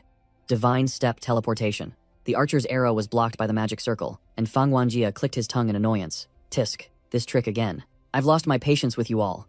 Fang Wanjie roared, swinging his fist directly at the defensive magic circle. Wham! His fist tore through the defense like paper, smashing the monk's jaw. From a distance, the archer still held his firing stance, not yet realizing his teammate had been thoroughly defeated. With a whoosh, Fang Wanjie appeared right in front of the archer, his hand grabbing the man's head. The archer froze, horrified as he watched Fang Wanjie's hand gripping his bow. He used both hands to snap the bow in half, without expending any effort. Crack! The high-quality bow was effortlessly broken in two. The archer broke out in a cold sweat, his face pale as he thought. He broke my 400-pound bow without even blinking. Fang Wanjie grabbed the archer by the collar, his icy gaze fixed on the man's face. He lifted the man off the ground, commanding, "Speak, who sent you?" While the other only struggled and screamed to be let down. Fang Wanjie glanced at the defeated opponents, muttering that if this involved Jiang Kun, he would have to clean up the whole bunch to silence them. He twisted the archer's ear, his voice full of sarcasm. "Heh, don't you know whose clothes you're wearing?" Fang Wanjie growled, revealing the reason. "You killed the big boss, son, and now you're playing dumb?" Meanwhile, the original owner of the jacket grimaced, thinking, "When I picked up this jacket, I never expected to get into this much trouble." Without further ado, Fang Wanjie threw the archer aside and commanded, "Which big boss? Take me to him." A classic luxury car appeared, with a glowing, powerful, big character symbol on its hood. The car glided through the night, its headlights cutting a bright path on the deserted road. Inside the car, the pale-faced archer sat silently next to the one-eyed driver. A bespectacled manager spoke up, reporting to Manager Liu that he had brought the person back despite a slight incident, then muttered, "I hope the big boss won't ask for the 3 million back, right?" Manager Liu snapped, warning that the big boss had specifically ordered no talking until they reached the manor. "So shut up." The archer broke out in a cold sweat, hastily obeying mechanically. "Oh, understood." The car approached the gate of a massive manor, its headlights illuminating the sturdy iron gate. The gate slowly opened under the starry night sky, welcoming the car inside. With a whoosh, the car sped through the gate, entering the vast grounds within. Slam! The heavy iron gate closed shut right after. In the grand hall, 2 blue-armored guards escorted the person before a colossal throne made of countless swords. An old man with gray hair, his face full of murderous intent, sat regally on the throne, exuding the aura of an absolute superior. His eyes glared, veins bulging with anger, a terrifying pressure enveloping the entire space. The archer tried to flatter. Even with such a strong enemy, the big boss personally came to meet him. How admirable. While the original owner of the jacket stood silently behind. The big boss growled, cutting off the archer's flattery. "Was I talking to you?" Which made the man fall silent, sweating profusely. He glared, radiating murderous intent. "You brat." Fang Wanjie raised his head, smirking defiantly. "Greetings, big boss." The boss asked directly, "Do you know why I sent a car to pick you up?" While Fang Wanjie looked bewildered, the boss revealed his trump card. "Because I hired 5 control mages to set up an anti-talent domain." His eyes were bloodshot, and his voice was full of malice. "I was afraid you'd sense it and wouldn't dare to step inside." Fang Wanjie tried to circulate his energy but failed, realizing he couldn't use his spiritual energy, even though the energy barrier seemed very thin. He muttered with a tense expression. It's not that simple. He realized the problem. The chair he was sitting on was likely amplifying the domain's power. The entire area was enveloped by a purple barrier, completely sealing all talents, ensuring Fang Wanjie couldn't use even a shred of power. The archer laughed triumphantly. "Haha. Surprised, aren't you, punk?" He boasted about his achievement. "Manager Liu in the car signaled me not to speak, so I used my enhanced senses to message the boss on how to pinpoint you with the phone in my pocket." The boss rose from his throne of swords, taking imposing steps towards Fang Wanjie. The boss and Fang Wanjie stood face to face, the old boss's presence completely overwhelming. He grabbed Fang Wanjie's collar and roared. "Then, answer me, truthfully. Who sent you to kill my son?" Fang Wanjie calmly replied, "Honestly, I didn't kill anyone. As for this jacket," the archer lost patience, rushing forward, intending to break the young man's leg. "Still running your mouth, huh? Do you think I won't cripple your legs?" Fang Wanjie's blue eyes flashed with a cold, dangerous light. Whoosh! The black-haired young man vanished in a blur, lunging straight towards the boss to his utter surprise. The archer shrieked in agony as his hand was crushed. Fang Wanjie growled, completely out of patience. "You guys dragged me into this misunderstanding, and I've had enough." Bang! The young man unleashed a devastating kick, sending the archer flying and shattering the ground. As soon as he dealt with the archer, Fang Wanjie immediately felt countless red laser sights fixed on him. The boss paid no mind, continuing to interrogate with a barrage of laser sights aimed at him. "You still haven't answered me. Did the Black Dragon Gang send you?" Fang Wanjie looked exasperated, trying to explain. "No. Listen to me first." The young man yelled in desperation as the boss continued to list his enemies. "No. I told you I just picked it up by chance." The boss lost patience and roared. "Still running your mouth. You're so shameless you dare to wear my son's jacket." He gave a decisive order to the sniper team. "Shoot. Except for the part I'm standing on, blast him to pieces for me." Fang Wanjia's blue eyes flashed with a deadly light, and murderous intent erupted. A brutal image appeared in his mind. A scarred conqueror, standing on the corpses of his enemies. Suddenly, Fang Wanjia lunged forward, using his body to shield the boss himself, leaving the old man stunned. A stream of purple dark energy began to pour out from Fang Wanjia, blocking the laser projectiles. The dark energy spread out, forming a complex, spiderweb-like network, neutralizing all the laser sights. The sniper team in various positions were all startled as their guns were tightly wrapped by something. The purple energy tightened, and desperate screams echoed from all the hidden positions. Fang Wanjia growled, his hair turning dark blue as he used dark energy to drag the entire sniper team to the ground. "All of you, get down here." Amidst a pile of scattered snipers, the young man dusted his hands and coldly asked the boss, "Now, are you calm enough to listen to me?" The boss stood frozen, realizing his fatal mistake. I thought the barrier and the snipers would be double insurance, but their scopes pierced the barrier, creating an opportunity for him to exploit. The boss broke out in a cold sweat, asking with a trembling voice, "What the hell do you want to say?" Fang Wanjia merely looked annoyed, not bothering to reply. The young man calmly pulled out something from inside his jacket. It was a torn piece of a hoodie sleeve, which looked quite familiar. Fang Wanjia held up the piece of fabric and declared bluntly, "If this belongs to your son, I'll return it. I found it in a hunter's cabin in Shuhai." The yellow-green-haired mage flinched upon hearing the name Shuhai. He pointed to the wound on his hand, bitterly recounting, "Do you remember this wound? It was caused by one of them." Fang Wanjia teased, "Weren't you guys out for a few drinks?" Making the mage's face turn red as he stammered, "Haha, don't mention it again." A flashback showed the whole team went drinking. The muscular captain collapsed after one drink, so the fed-up mage went to take an urgent mission. The mage hastily waved his hand, explaining to the boss, "Please don't misunderstand.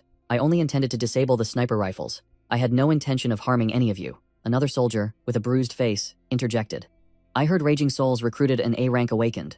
I think he's also a hunter from Shuhai." The yellow-green-haired mage yelled furiously, "That's right, that pervert has a cannibal. The bite mark on my collarbone was also caused by him." Fang Wanjia narrowed his eyes, muttering two heavy words. Cannibalism. He recalled the scene in the wooden cabin, where a complete human skeleton was displayed on the table, and he had thought it was just a cheap prop. The boss's face darkened. He began to believe that the skeleton belonged to his son. Without a moment's hesitation, the boss turned and ordered Manager Lu, "Arrange a helicopter to Shuhai immediately." Night enveloped the dense Shuhai forest, signaling a far from peaceful journey. Whoosh! A helicopter tore through the silence, flying straight to the target. Fang Wanjia and the yellow-green-haired mage together entered the mysterious wooden cabin in the forest. The scarred soldier examined the skeleton, confirming with certainty, "The smell is a bit different, and there's poison, but the teeth marks match the bite on Aqua's collarbone." He carefully inspected the skull, concluding, "Coupled with the jawline, there's no mistake." The soldier turned to the boss with a serious expression. "It's definitely the young master's remains. The cause of death is..." Before he could finish his sentence, the boss let out a miserable cry, the pain tearing through the entire room. He embraced the skeleton, tears streaming down like rain, his voice full of regret. "Why didn't you listen to your father?" The flashback returned to the office, where the young son was facing his father and Manager Lu, a blue energy orb hovering in his hand. In the past, Big Boss scoffed, lecturing his son, "What good is power? I have no power, yet I'm surrounded by a crowd of awakened. Stay and work for the company. Making money is the right path." The son clenched the energy orb, straining his neck to argue back. "I'll never be better at making money than you in this lifetime. The only way for you to acknowledge me is to become a respected awakened." With that, he turned his back and walked straight out the door, without a moment's hesitation. The son returned with a beaming face, declaring confidently, "I've found an extremely powerful master, and training begins tomorrow. The next time we meet, it'll make your jaw drop." Manager Lu asked Big Boss worriedly, "The young master is going so far for the first time. Do you need me to accompany him?" Big Boss waved it off, his voice full of self-satisfaction. "No need. At his age, I had already been making my way in the world for many years. Just let him go out and train. Otherwise, how can he inherit my company?" Returning to the present, Big Boss gnashed his teeth, his eyes blazing with hatred and regret. "It's all my fault. I will avenge you." He sprang to his feet, clutching the skeleton in his hands, and roared, "Who the hell killed my son?" The soldier immediately reported, "He is a member of the Mountain Peak team of the Raging Souls Guild. Both the Mountain Peak team and the Fire Squad receive direct orders from Jiang Kun, and all are awakened of B rank or higher." Big Boss gently placed his son's skeleton onto the sofa, every movement filled with belated reverence. Big Boss's face was shrouded in shadow, radiating murderous intent, as he ordered Manager Lu, "Lu, call everyone you can." Manager Lu wiped away tears while trying to dissuade him. "Big Boss, I am also heartbroken for the young master, but confronting a top-tier guild like Raging Souls head-on, our chances of winning are zero." He continued his analysis, his voice full of worry. "Furthermore, Jiang Kun has recently been active in charity work, and his public image is very good. If we go after him, the entire society will turn its back on us, and our company thrives on its reputation. Manager Lu clenched his fists, his eyes flashing with determination. But if the big boss has decided to fight, I will go prepare immediately. The big boss embraced his son's skeleton, tears welling up in his eyes, whispering in pain, "Let's go home, my son." Glancing over the crowd, the big boss gritted his teeth and swore, "Give me some time. I will soon bring the killer's head to you." In another room, Aqi and his companions were discussing, expressing doubt. Strange, how could Quan Zhao's poison kill the young master? It looks as weak as a C-rank poison. Aqi recalled the terrifying battle, where the opponent's poison, even a slight graze, was enough to pierce his ice armor. The flashback continued. Aqi was in the arena, hastily shouting, "I give up." But his beast-like opponent did not stop. The frenzied fighter grabbed Aqi tightly, roaring, "Hey, are you deaf? I said I give up." Back in the present, Aqi concluded with a bitter expression that the skill gap was too vast, while Fang Wanjia stood silently right behind him. Fang Wanjia inspected an empty warehouse, muttering, "Just as I thought, the A+ rank core has been taken, probably by the king of Quanzhou." In an empty lot, the big boss's subordinates were carefully collecting more skeletons into crates to load onto a helicopter. The big boss suddenly changed his demeanor, approaching Fang Wanjia with a conciliatory tone. "My friend, we have a slight misunderstanding. I just want to find my son. You understand, right?" The old man continued, his eyes sharp. "To show my gratitude, just tell me what you want." Fang Wanjia didn't waste words, getting straight to the point. "Give me a coat, one that can conceal my face." As night fell, the majestic headquarters of the Raging Soul Guild, the Mountain Academy, appeared. Fang Wanjia, now wearing a hooded coat, advanced alone, stopped by two guards. "Hey, interview time is over. Come back tomorrow." Pop. The heads of the two guards exploded like watermelons, and the signboard above the gate shattered as Fang Wanjia silently walked past. Inside, the other guards met the same fate, torn apart by surges of dark energy and falling en masse. Fang Wanjia stood in the hall, dark energy swirling around him, staring at the wall filled with Jiang Kun's charity photos. A perfect charade. A group of guild members inside noticed the commotion, and a leader among them spoke with disdain. "Who's this thug?" Without a word in response, Fang Wanjia summoned a colossal dark sword, ready to clear out the trash. The Raging Soul Guild's lackeys roared. "You barged in yourself. Don't blame us for ganging up on you." Fang Wanjia took a stance, the dark sword in his hand radiating a chilling killing intent, ready for a massacre. Whoosh. In just an instant, the entire horde of small fry was wiped out, limbs scattered everywhere by the dark sword strikes. A survivor trembled, stammering in fear as Fang Wanjia approached. No, don't come here," Fang Wanjia ordered coldly, his eyes flashing with blue light. "Your new hunter, call him out here." The lackey was scared out of his wits, quickly turning to flee. "Yes, I'm going right now." No sooner had he spoken than a fresh streak of red blood tore through his body, his head severed from his neck in astonishment. On the rooftop, a man in a fur coat with a bestial face appeared, sneering. "No need to call, your daddy's here." The bestial fighter continued to taunt as two other A-rank companions appeared behind him. "Oh, I forgot to mention. Your two other A-rank daddies are here too." Fang Wanjia frowned in analysis, immediately realizing the problem. This behavior is clearly a degeneration caused by being forced to consume too many monster cores before reaching the appropriate level. He raised his head, pointing directly at the two newcomers. "You two in the back, I didn't come for you, so if you know what's good for you, get lost." The hat-wearing man chuckled faintly. "Heh, this little brother is a bit too arrogant. He only killed a few B-rank nobodies." The white-haired mage also smiled maliciously. "I have a proposition. Let's tear him into 3 pieces and see who gets the biggest share. I bet a B-rank core." Fang Wanjia smirked, his eyes gleaming with triumph. "My bait has been taken. I was just worried I wouldn't find any death energy here." The 3 A-rank bosses simultaneously lunged to attack from 3 directions, determined to devour the intruder alive. Fang Wanjia lightly swung his sword, and swirling dark energy easily blocked all 3 attacks at once. The white-haired mage transformed her sword into a thorny whip, exclaiming in surprise, "You're quite strong. What a surprise." The hat-wearing man unleashed energy darts, shouting loudly, "Stop messing around with him. Get serious." Fang Wanjia stood still, dark energy dripping from his fingertips, his voice full of sarcasm. "Serious? Do you even have a chance to be serious?" He raised a finger, pointed at the ground, and commanded, "Look beneath your feet." Beneath the feet of the 2 A-rank bosses, countless dark spikes erupted from the ground, impaling them amidst their desperate screams. A pink poisonous energy ray grazed Fang Wanjia's face, but he merely glanced at it, not bothering to dodge. The fur-clad fighter roared, his hands spewing poisonous flames, while Fang Wanjia casually asked, "Still using childish tricks to fight me? It seems you're overestimating yourself," Fang Wanjia said coldly, blue dark energy swirling around him as he reached out his hand. "Are you calling your daddy trash?" the enraged fighter yelled, unleashing a poison strike directly at his opponent's face. Without a moment's hesitation, Fang Wanjia plunged his head directly into the pink toxin stream, his eyes sharp. The attack was useless. The poison merely splattered onto his mask without causing any damage. "Ah! My face!" the fur-clad fighter screamed, clutching his face as his own poison rebounded, corroding his flesh. With a squelch, Fang Wanjia grabbed the head of the fighter, who was screaming in agony. Slam! Without a word, he forcefully smashed the enemy's face into the stone floor. Clutching the fighter's collar, Fang Wanjie said contemptuously, "Hasn't anyone told you? Those who only rely on their age to act superior are all trash." Humiliated, the fighter's face contorted, shedding its human skin to reveal a monstrous jaw with green scales and jagged fangs, growling, "Damn it, don't look down on me." From within the human mouth, a hideous lizard head emerged, opening wide to swallow Fang Wanjie. Fang Wanjie's expression remained unchanged as he coldly plunged his sword straight into the monster's throat. He pulled out his sword and delivered a lesson. "If your level isn't high enough, don't try to absorb monster cores beyond your rank." Whoosh! The lizard monster's head was severed, and the fighter's body collapsed to the floor. Fang Wanjie smirked with satisfaction, whispering, "Oh, thank you." A stranger with blonde hair and a tattoo on his head appeared, staring at the monster's corpse. The tattooed man muttered that Jiang Kun had insisted on making this country bumpkin his second in command, and he was racking his brain trying to get rid of him without displeasing the boss. Fang Wanjie turned to look at the tattooed man, showing interest. "Wow, that slash reached 70% of my skill level. Join me, no need for a test." The tattooed man grinned sinisterly, while Jiang Kun stood beside him, his expression shifting as he recognized his old enemy. "It's him." Fang Wanjie's eyes flashed with killing intent, and his blue aura erupted fiercely. The tattooed man froze, trembling as he felt the terrifying pressure emanating from Fang Wanjie.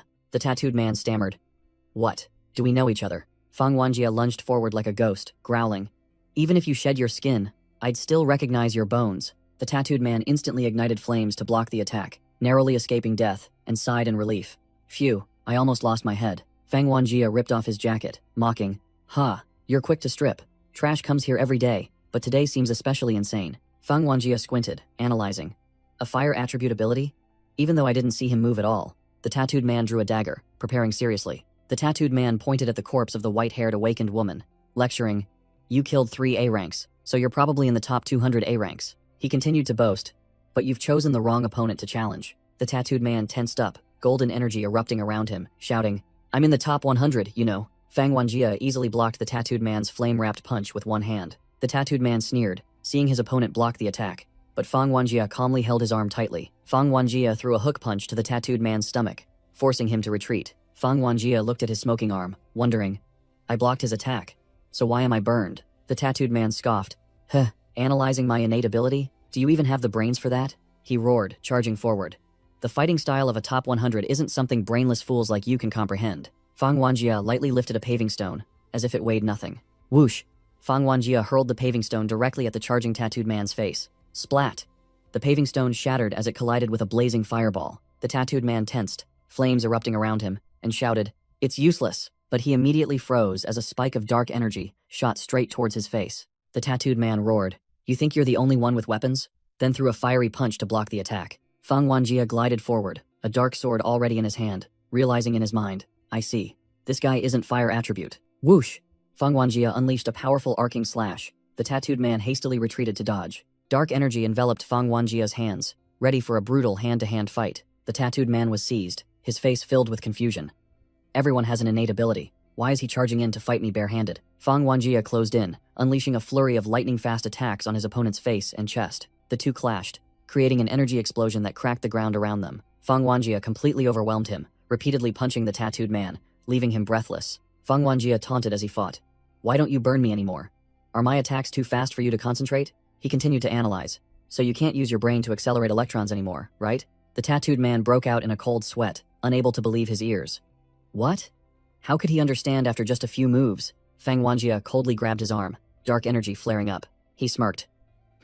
Confused now? Confusion is good. Fang Wanjie recalled earlier, the metal zipper on his jacket suddenly caught fire. But when standing at close range, his thin clothes were only lightly singed. He deduced. And then when you burned the paving stone at that speed, I finally understood that it's because there's metal in the stone, with many free electrons, which is why you heated them up so quickly, right? To verify, Fang Wanjie attacked with his spirit sword, and as expected, the tattooed man dodged instead of burning the sword made of pure energy. Fang Wanjie coldly declared, a mental manipulation ability becomes useless if the awakened is completely overwhelmed. The tattooed man scrambled up from the rubble, his bruised face filled with resentment. You dare call me useless? He straightened up, growling defiantly. You've only understood the surface. Don't get complacent. Flames began to erupt around him as he exerted his full strength. When I use my full power, it's not just electrons. Energy exploded fiercely, but hundreds of other types of particles can also be accelerated. Bloodied at the mouth, he laughed maniacally. And create a heat field hot enough to burn you alive. He unleashed a gigantic fireball, vowing to turn Fang Wanjie to ashes. But the attack was nothing. The tattooed man was utterly terrified when he saw that his arm had been severed at some point. Whoosh, whoosh, Fang Wanjia's dark slashes tore through his body in an instant. The tattooed man collapsed to the ground, his limbs severed, screaming miserably in a pool of blood. Fang Wanjia stood amidst the sea of flames, coldly reiterating the lesson. Didn't you hear? Spiritual energy is void. It has no physical particles. With no way out, the tattooed man whimpered, begging, "You win! Please spare my life!" Fang Wanjia pointed his spirit sword directly at his face, his voice devoid of emotion. "Don't worry. I'll send Jiang Kun down to reunite with you right after this." The tattooed man panicked completely as the sharp blade pressed against his face. Ah. Wait. A faint memory of a black-haired girl in danger suddenly flashed in Fang Wanjia's mind. The tattooed man screamed his last words. "Don't kill me. Su Jinyu, she." Fang Wanjia froze, his eyes flashing with surprise and confusion. Jinyu? Slash. Even though he tried to stop his hand, the momentum of the slash still cleanly pierced a hole through the tattooed man's chest. Fang Wanjia grabbed the dying man's collar, roaring in anger. "Hey, don't die." What happened to Jinyu? But it was too late. The tattooed man breathed his last, leaving Fang Wanjia with an unfinished question and a deadly clue. Fang Wanjia clicked his tongue in annoyance, standing on the corpse of the tattooed head thug he had just impaled. Amidst a battlefield littered with the corpses of minions, he was still haunted by the question. Jinyu. What on earth was she trying to say? Surprisingly, Sheng Ti, who was thought to have perished, was still bleeding, but not entirely dead. He grinned savagely, proving that he was incredibly resilient. Deep down, Sheng Ti admitted he had almost died if he hadn't managed to separate the particles in his heart in time.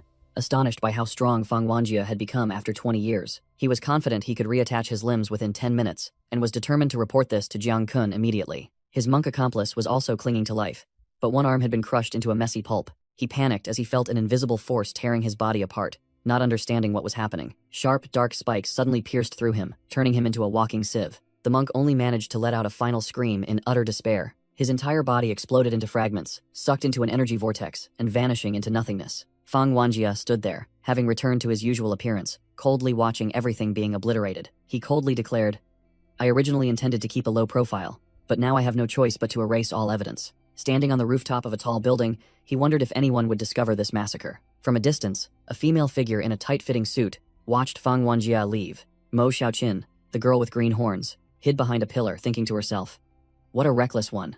Doesn't he think before acting?" Another girl in a maid outfit also angrily walked away, muttering that her plan had been ruined. The scene shifts to a flashback, where Jiang Kun was facing a gigantic mantis monster, radiating an immense aura. His subordinates anxiously tried to dissuade him. "Brother Kun, are you really going in? That's an A-rank monster." Jiang Kun smirked, full of confidence. "Why not? Don't you know I've just been ranked A2? The A-rank mantis monster roared in defiance, declaring it would show the small fry before its true power. Jiang Kun charged forward like a god, dodging the monster's attack and swinging his sword directly at its head. He boasted loudly, ordering his subordinates to record the moment he solo killed the first A-rank monster of his career. The moment he finished speaking, Jiang Kun froze as he saw his slash had no effect, only leaving a few red energy cracks. His premature boasting backfired. The mantis pierced a leg straight through Jiang Kun's chest, making him scream in pain. He realized he had fallen into a trap. The entire battle had been an illusion created by the monster's eyes. His subordinates cried out in panic. One quickly ran to call for reinforcements while the other urged Jiang Kun to flee quickly. The monster raised a sharp claw, preparing to finish off Jiang Kun in his helplessness. It launched its decisive blow, but a golden streak of light blocked the claw just a few centimeters from Jiang Kun's face. Just as death was imminent, a blonde angel suddenly appeared, scooped Jiang Kun up, and narrowly dodged the attack. The monster roared furiously, unleashing countless tentacles, but the winged entity easily dodged them all. The blonde angel landed, gently set Jiang Kun down, and promised to heal him as soon as they escaped. A brilliant golden magic circle lit up, enveloping Jiang Kun in a warm stream of healing energy. The fatal wound on his chest healed instantly, and Jiang Kun slowly regained consciousness. He dazedly wondered if he had gone to heaven upon seeing the face of his savior. The flashback ended, and Jiang Kun was awakened by the incessant ringing of his phone in the middle of the night, with two demi-human girls beside him. He sat up irritably, snapped into the phone, demanding that the other end have truly important news. Jiang Kun froze when he heard the news, so shocked he screamed and tore at his own flesh. He couldn't believe his ears, roaring into the phone. "Are you kidding me? How on earth could a person and their entire house just vanish?" He furiously stood up, ordering his subordinates to arrange a press conference for tomorrow morning, while the demi-humans anxiously tended to his wounds. Jiang Kun appeared at the press conference like a star, reporters swarming him like a disturbed beehive. He embraced an elderly couple, dramatically promising, "From now on, I will be your son, and I will take care of you both." A burly bodyguard shouted to clear the way for Jiang Kun to go on stage, putting on a show of authority. Sitting on the podium, Jiang Kun began his speech, declaring that the cause of the explosion was under investigation and the truth would soon be revealed. He feigned pain, saying that material losses were nothing compared to losing the comrades who had fought by his side. Jiang Kun announced that he would rebuild the destroyed area into a welfare institution and establish a generous support fund for the victims' families. The crowd, especially the elderly couple, cried out desperately, "We don't need money. We want you to catch the culprit." Jiang Kun looked down with an unyielding expression, promising to exact revenge, no matter how strong the killer was. He slammed his hand on the table, growling a vow to show the whole world how he would crush his enemies. In a dark room, Big Boss and Manager Lu were watching the press conference, and Manager Lu had to admit that Jiang Kun had truly won the hearts of the people. Big Boss turned, asking Manager Lu in a sharp, cold voice, "Old Lu, who do you think did this?" Manager Lu remained silent, but the look in both their eyes showed they already shared the same answer. Understanding his boss's intention, Manager Lu bowed his head. "Understood. I will go invite Fang Wanjia immediately." The scene shifts. Fang Wanjia sat in the darkness, his face cold and expressionless as he uttered a curt reply, "I'm not going." Manager Lu tried to persuade him, in a somewhat pleading tone, "Please don't overthink it. Big Boss only wants to thank you for helping him get revenge." Fang Wanjia narrowed his eyes, radiating killing intent. "How do you know it was me? Did I leave any evidence?" Manager Lu was startled as a shadow flashed past. He quickly called out, "Can you come out to talk?" It turned out that Fang Wanjia and Mo Xiaoqin were perched on a towering railway bridge. He calmly replied, "I'm not very good at flying." A luxurious car glided below, and Manager Lu called up, "So you've been on that bridge ever since you left the gate?" Sitting in the car, Manager Lu looked up at the bridge and offered a tempting question. "Don't you want to return to where you once lived?" Fang Wanjia sat in the car, coldly responding to the invitation.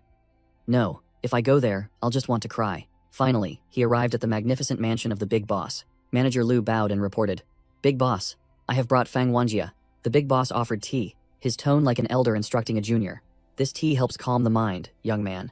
Both raised their teacups, one old, one young, the atmosphere as tense as a drawn bowstring. Taking a sip, the Big Boss remarked chillingly, "You've gone a bit too far." Fang Wanjia's head snapped up, his green eyes glowing, as he directly questioned, "How do you know it was me?" The Big Boss explained clearly, not missing a single detail. "Yesterday, when I went for revenge, I saw that same look in your eyes, and that very night, the mountain villa vanished." Fang Wanjia admitted without hesitation, "That's right. It wasn't just for you. I have my own reasons." The Big Boss lightly tapped his finger on the table, ordering, "Put your cup down here." The Big Boss began his intimidation, analyzing the situation. "I know you have a grudge against Jiang Kun, but he has the support of the masses. If you oppose him, you will be seen as the villain." Fang Wanjia froze, his mind filled with questions. "He knows about me? Has he already investigated my background?" The Big Boss continued his lecture on the difference between monsters and humans. "You are strong. You can kill a few A ranks, but what about a few hundred? What about S ranks, or the demon doctors?" Fang Wanjia narrowed his eyes, asking in a low growl, "Are you telling me to stop my revenge?" Click. The Big Boss lit a cigarette, a sneer on his lips. "Who said stop? We will exact this revenge, all the way to the end." He raised his finger, adorned with a jade ring, his gaze sharp. "But before that, you need to prepare 3 things." The 3 core elements were clearly listed: a plan, allies, and money. The Big Boss exhaled smoke, his voice full of confidence. "Coincidentally, I possess all 3. Fang Wanjia suddenly realized his own naivety. He's right. Have I been away from this world for too long? Suddenly, the Big Boss pinched his nose, breaking the tense atmosphere with a disparaging remark. "When was the last time you bathed? You reek of death energy." The Big Boss waved his hand, ordering Manager Lu, "Take young Fang to bathe, then prepare my son's room for him." Manager Lu expressed concern about the Big Boss plan, deeming the takeover of the Wild Souls too risky, but the Big Boss merely sneered and retorted, "Haven't you always been the one least afraid of risks?" The Big Boss narrowed his eyes, thoughtfully asking Manager Lu, "Don't you think this young man resembles my son a little?" Manager Lu pondered for a moment, then nodded. "Now that you mention it, there is a resemblance," but he immediately flattered. "However, the young master is much more handsome than him." Meanwhile, Fang Wanjia had quietly headed towards the bathroom. Fang Wanjia lifted his shirt, revealing his firm 6-pack abs, preparing to wash away the death energy clinging to him for 20 years. Standing before the bathroom, he ripped off his filthy clothes, muttering, "It really has been too long since I last bathed." He decided to use the downstairs bathroom for convenience, to avoid climbing the stairs. As he opened the door, he came face to face with a girl in only her underwear. Frozen in surprise, the girl stared at Fang Wanjia's bare back, the scene blurry because she was nearsighted. The girl's eyes widened, and she called out with a trembling voice, "Brother." The girl rushed forward and hugged Fang Wanjia from behind, sobbing through her tears. "Big brother, you're alive." Fang Wanjia was completely stunned, utterly bewildered by this sudden situation. The accompanying maid quickly handed a pair of glasses to her young mistress. "Young mistress, your glasses." Fang Wanjia maintained his poker face, even as the girl held him tightly. After putting on her glasses, the girl clearly saw Fang Wanjia's face. her face flushing red as she shrieked. "Father, there's a thug in the house," while he calmly requested, "Young mistress, please put on some clothes." The poor maid received a blow to her back for not watching over the young mistress carefully. Fang Wanjie turned to the maid, ordering decisively, "Wait for me outside." Alone in the bathroom, he wondered, why is she here? After finishing his bath, Fang Wanjie dried his hair, exhaling a sigh of relief, looking much more presentable. Fang Wanjie questioned the purple-eyed maid. "If you have time for these games, why don't you just go assassinate Jiang Kun?" The maid revealed her true form as a demoness with green horns, declaring, "Any stranger wishing to approach Jiang Kun must first be tested." Fang Wanjie, now dressed in a coat, asked directly, "So, what is your plan?" The demoness replied that she was hiding under the big boss's command, waiting for the right moment. Fang Wanjie cut the conversation short, telling her to leave before she aroused suspicion, and the maid vanished into the shadows. The young man handed a coat to someone outside the building. In the room, the big boss started a conversation with Fang Wanjie, who was sitting on the bed. "You just met my daughter, didn't you?" Fang Wanjie admitted it was an accident, then suddenly asked for a black coat. The big boss flew into a rage, roaring, "My son also liked to wear black.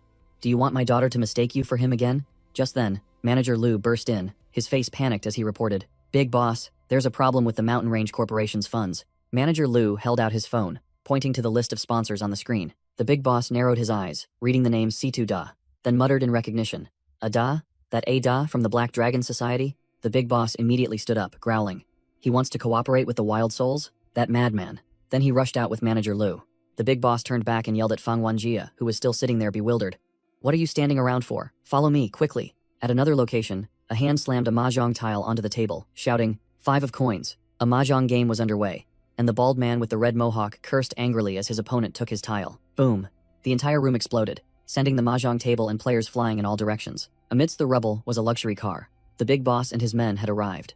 The red mohawked man stood up, his arm transformed into a hideous, thorny weapon. The red mohawked man roared, swinging his monstrous arm at them. "Messing with the Black Dragon Society, do you want to die?" Whoosh. Fang Wanjie, now masked, appeared like a phantom and delivered a punch straight to the thug's gut, sending him flying into the sky in an instant. 2 other thugs rushed out to block Fang Wanjie's path. One with a pair of hooks roared, "Where did this brat crawl out from?" The hook-wielding thug swung his weapon, but Fang Wanjie easily blocked it, causing the thug's hand to bleed profusely, and him to scream in pain. Without a second's pause, Fang Wanjie delivered a devastating kick, sending the man in the blue shirt flying into the wall. A snake lunged forward, intending to bite, but was swiftly caught by Fang Wanjie's iron grip. The man in the blue shirt panicked as Fang Wanjie grabbed his arm, growling a threat. "I'll smash your head in." Thud. Fang Wanjie wasted no words, slamming the thug's face straight into the ground, creating a deep crater. Big Boss frantically yelled to intervene. "Stop. Do you think you're fighting monsters?" Big Boss turned to Manager Lu, ordering, "Manager Lu, handle this. This kid doesn't know how to control his strength. If someone dies, he'll have trouble explaining it to Boss Da." Manager Lu nodded, understood, and behind him, an entire army of blue-eyed awakened ones, weapons at the ready, appeared, prepared for battle. Manager Lu stomped his foot, and blue energy spread out around him. Immediately, a thick fog erupted, engulfing the entire battlefield and submerging the Black Dragon Gang subordinates. The Black Dragon Gang thugs looked bewildered, not understanding what was happening amidst the dense white fog. A female warrior shouted loudly, warning her comrades, "Be careful, Big Boss's manager is no ordinary foe." Before she could finish her sentence, a colossal dark silhouette appeared behind her, especially his innate talent. It was a cold metal Iron Maiden torture device, ready to snap shut at any moment. Another subordinate was pierced by sharp spikes from inside the Iron Maiden. He gasped, "Good morning, we're here because Boss Da is inside." Manager Lu had neatly dealt with all the subordinates by trapping them in the torture devices, and Big Boss, standing behind him, uttered a "thank you." Inside the secret room, Boss Da, a bald, tattooed old boss, sat on a state-of-the-art medical chair, breathing with the aid of a machine. Boss Da raised his tired but still defiant eyes to look at Big Boss. "Big Boss, what do you want?" Big Boss sneered, picking up a candle from the altar. "Oh, still worshipping bodhisattvas, how truly benevolent. Even donating money to charity funds." Big Boss pressed the burning candle directly against Boss Da's forehead, growling, "Damn it. You have money to donate to Jiang Kun, but no money to pay me back?" Boss Da, his face pale, confessed that he had used Jiang Kun's funds to launder money from smuggling crystal cores, and had now spent all the money that supported hundreds of Black Dragon Gang members. Big Boss scoffed, while Boss Da slyly blamed difficult circumstances, claiming it was a struggle to maintain peace among the guilds so they could all make a living. Big Boss set down his wine glass, making a harsh offer. "You're no pushover either. I'll lend you more, and even reduce the interest rate. But," Big Boss grinned menacingly, "you have to tell me what Jiang Kun is plotting." Boss Da broke out in a cold sweat, the heavy pressure making it impossible for him to breathe. Big Boss glanced, signaling Manager Lu, and the manager understood immediately. I know. Thud. Manager Lu wasted no words, delivering a kick that sent Boss Da's oxygen tank flying. Boss Da shrieked in panic as his face gradually turned purple. Cut off my oxygen, you bastards! Manager Lu coldly detached the valve connecting the oxygen mask from the tank, completely cutting off the old man's lifeline. Big Boss pressed his face close, his voice sharp as steel. Speak. Unable to withstand the pressure, Boss Da began to spill everything. I helped him buy a talented child from the mountains, then put them into the school he sponsored, the old man continued, his voice trembling. At first, I thought he was just looking for reserves, but then he started taking in ordinary children too. After confessing, Boss Da insisted he knew nothing more, and Big Boss signaled Manager Lu. Manager Lu immediately reconnected the oxygen tank, giving the old man a breath so he wouldn't die. Boss Da gasped like a fish out of water, muttering, "Ha, that was truly dangerous." Big Boss grabbed Boss Da's hair, threatening, "Just pretend I was never here. If you utter a single word, I'll tell Jiang-kun you betrayed him, and we'll see how he deals with you." With that, Big Boss led his group away, leaving Boss Da terrified in the room. Fang Wanjia followed behind, thinking to himself, "This Big Boss is truly formidable. Now, I just need to wait for Jiang-kun to make a mistake." The scene shifted to a strange man in a suit, sitting alone at a bar counter, quietly drinking water. Fang Wanjia sipped a glass of wine at the bar, thinking to himself that it had been a long time since he'd touched alcohol, ever since he met Jinyu. From behind, Fang Wanjia looked up at the large screen, where the MC was introducing a prominent figure, Jiang-kun, Guildmaster of the Wild Souls Guild. Jiang-kun appeared on screen with a smug expression, making Fang Wanjia immediately recognize him.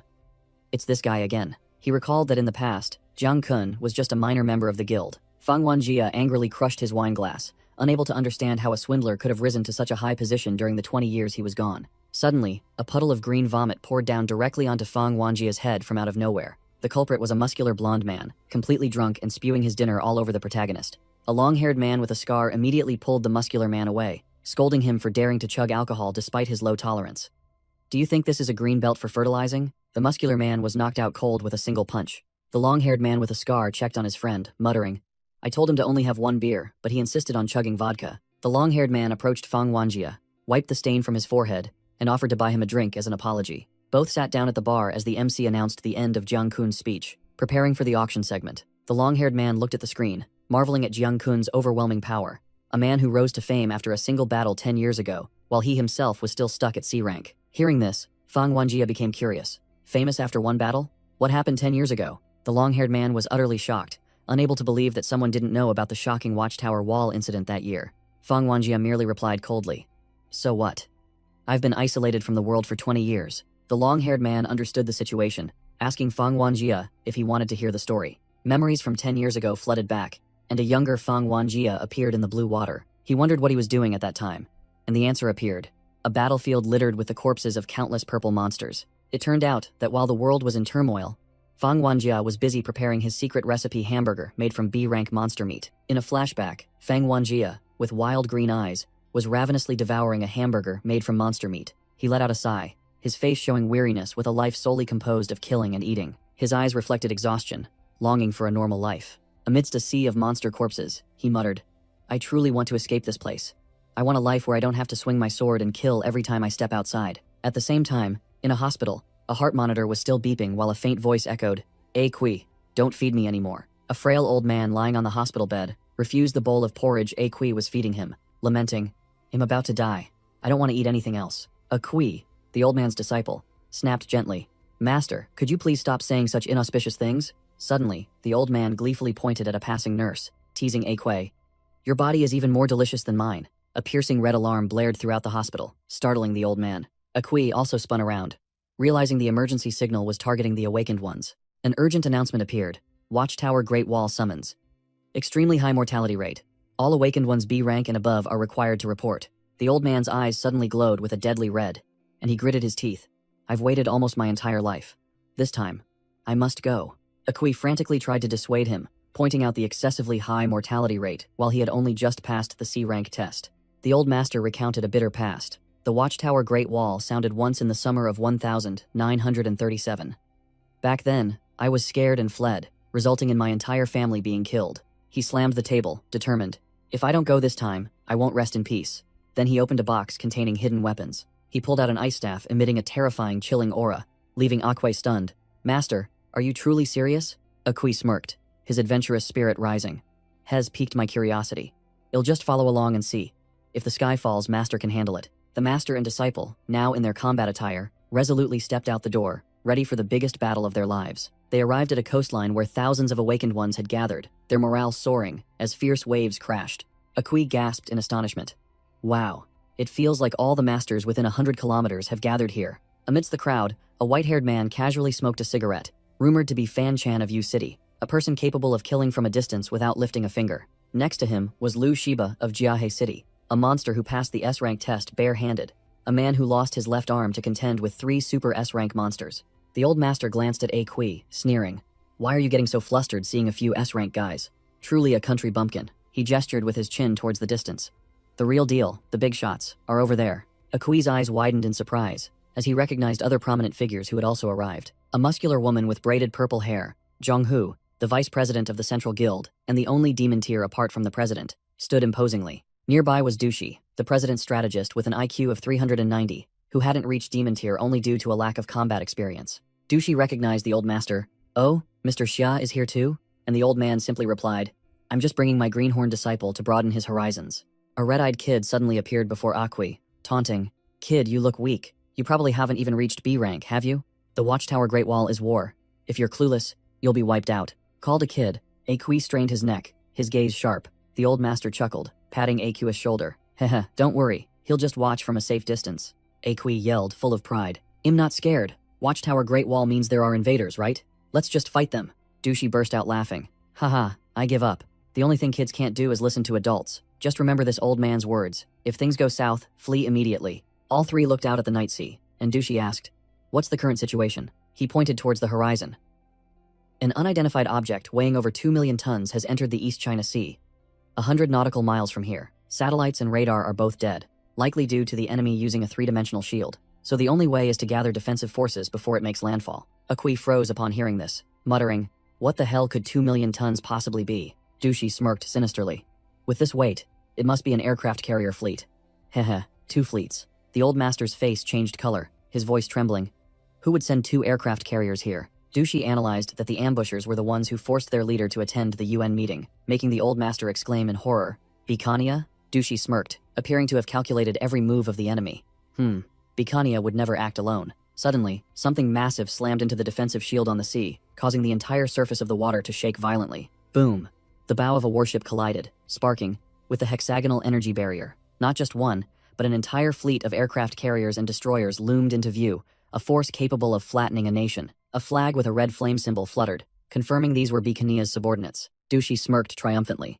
Exactly as he had predicted, he analyzed the risks, stating that the Heavens Tier heavy weapon had a 31% chance of being intercepted by their aircraft and missiles. Old Master Xia growled, suggesting that merely neutralizing them would allow for a one-hit finish, and Dushi seemed to fully agree. On the other side, on the enemy ship's deck, ranks of awakened ones and soldiers had taken their combat positions. A red-haired female warrior in a maid outfit expressed surprise. They've discovered us even though we tried everything? A stern, black-haired female officer directly asked about the win rate in a direct confrontation. The enemy fleet commander exuded an overwhelming aura, declaring that he had assembled the most elite fleet and the strongest awakened ones for this mission. The commander's eyes emitted a deadly purple light, reflecting unshakable determination. He roared before his entire army, swearing that this battle must be won, preferring death over defeat. Boom, boom. The enemy fleet's electromagnetic cannons fired simultaneously, but all energy streams were blocked by a colossal ice wall. A pilot frantically screamed in the cockpit, realizing the distance was too close to break in time. A barrage of fighter jets plunged straight into the ice wall like moths to a flame, exploding into pieces. On top of the ice wall, Old Master Xia and Akui stood imposingly amidst the enemy's wreckage. Akui still couldn't believe it, his voice trembling as he asked if the master and disciple had just halted an entire assault. Doubt quickly turned into confidence. Akui gripped his weapon tightly, growling, We can defeat them. An armored brute from the enemy fleet stepped forward, sneering arrogantly. You dare to fight back? How insolent. This burly man leaped onto a gigantic missile launcher on the ship, muttering, This damn thing should be just right. With a roar, he used sheer brute strength to rip the multi-ton missile launcher right off the ship's deck. The armored brute tensed his muscles, hurling the improvised missile straight towards the ice wall with a shout. Go. Boom. The awakened faction's defensive ice wall shattered under the terrifying destructive power, and a voice rang out. They've broken through the ice barrier. Akui cursed in frustration, his hand still gathering magic, but it was clear his skill level wasn't enough to withstand the attack. Old Master Xia ordered his disciple, Akui, fall back. His gaze became extremely serious. Old Master Xia poured all his magic power into his ice staff, and a dense cold aura emanated thickly around him. Akui watched from a distance, Realizing his master was about to unleash a formidable technique, Old Master Xia exhaled a chilling breath, and icy energy converged into a dazzling beam of light at the tip of his staff. He roared the name of his ultimate technique, Eternal Frost. A gigantic icy tsunami rose from the sea surface, surging straight towards the enemy fleet. The ice wave crashed down, instantly freezing everything it touched, transforming the sea surface into a dead zone. The entire enemy fleet, from aircraft carriers to destroyers, was frozen solid in place. The bridge of a ship was completely covered in a thick layer of ice, silent as a tomb. A long-haired enemy soldier shivered from the cold, exhaling misty breath. Ugh, it's so cold. A mage from the enemy side hastily created a protective magic circle, shouting loudly, "Hurry, get into my nullification circle. This magic is immune to innate talents. Even S ranks will freeze to death." Ice began to spread up the boots of the enemy fleet commander. The commander smirked disdainfully, his purple eyes flashing with contempt. "You think you can stop us with this paltry A-rank magic?" Crack. The commander easily crushed the ice layer beneath his feet, growling, "How naive." Standing on the icy battlefield, the strategist Dushi gave a decisive order. Heaven's tier weapon. "Fire at the rear of their fleet," Dushi shouted, his expression grim. "Hurry, 1 second late and they'll escape." In the sky, a gigantic energy vortex formed, and the enemy commander looked up with a wary gaze. The enemy commander gaped in astonishment, realizing the scale of the attack. What is this? Crash. A destructive beam of light descended from the sky, piercing through the thick defensive ice layer. The energy beam aimed directly at a warship's ammunition depot, and an enemy soldier screamed, "Run! Their target is our ammunition depot." An earth-shattering explosion engulfed the ship, and the system reported an error. System overloaded. Heaven's tier temporarily unusable. The old master panted, sweat pouring down him like rain. It was clear the area of effect freezing technique had drained all his strength. Akui, his disciple, laughed mockingly. "Haha, you brought this upon yourself." Despite his bravado, Akui also broke out in a cold sweat. When he saw the situation was not good, Dushi frowned, muttering with dissatisfaction. Damn it, still too many of them managed to escape. Amidst the wreckage, a group of enemy elites appeared, exuding an overwhelming aura. It was clear the real forces had entered the battle. The overall view showed that the old master's achievement was incredibly great, but the enemy had committed all their forces to this battle. The brown-haired commander ordered her subordinate, Chixiao, report the force comparison between both sides. The high-tech soldier named Chixiao checked the parameters and reported with a heavy voice. The situation seems bad. On the enemy side, their lineup was terrifying. 1 unity rank individual, 8 S ranks, nearly 200 A ranks, and over 400 B ranks. Meanwhile, our side only had 1 unity rank, 5 S ranks, and a disastrously inferior number of A and B ranks. Chixiao finished his report by glancing towards Akui. And 1 C rank. Aqe was mortified, his face flushing red as the whole team stared at him like an anomaly. And he stammered a retort. "So what if I'm a C rank?" Standing on a rock outcrop, Aqe strained his neck and shouted to save face. "I'm a C rank mage," causing his teammates to call his name in warning. Standing next to the old master, the strategist Dushi chuckled. "Hey, I thought he'd charge forward."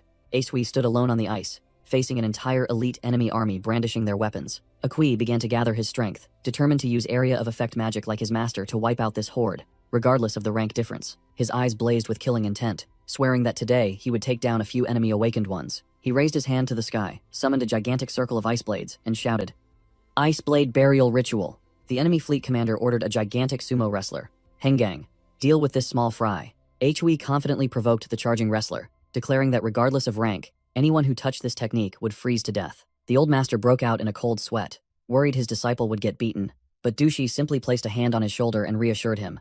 "Don't worry, it's fine." Akui's eyes widened in horror as the sumo wrestler easily shattered his circle of ice blades. Thud.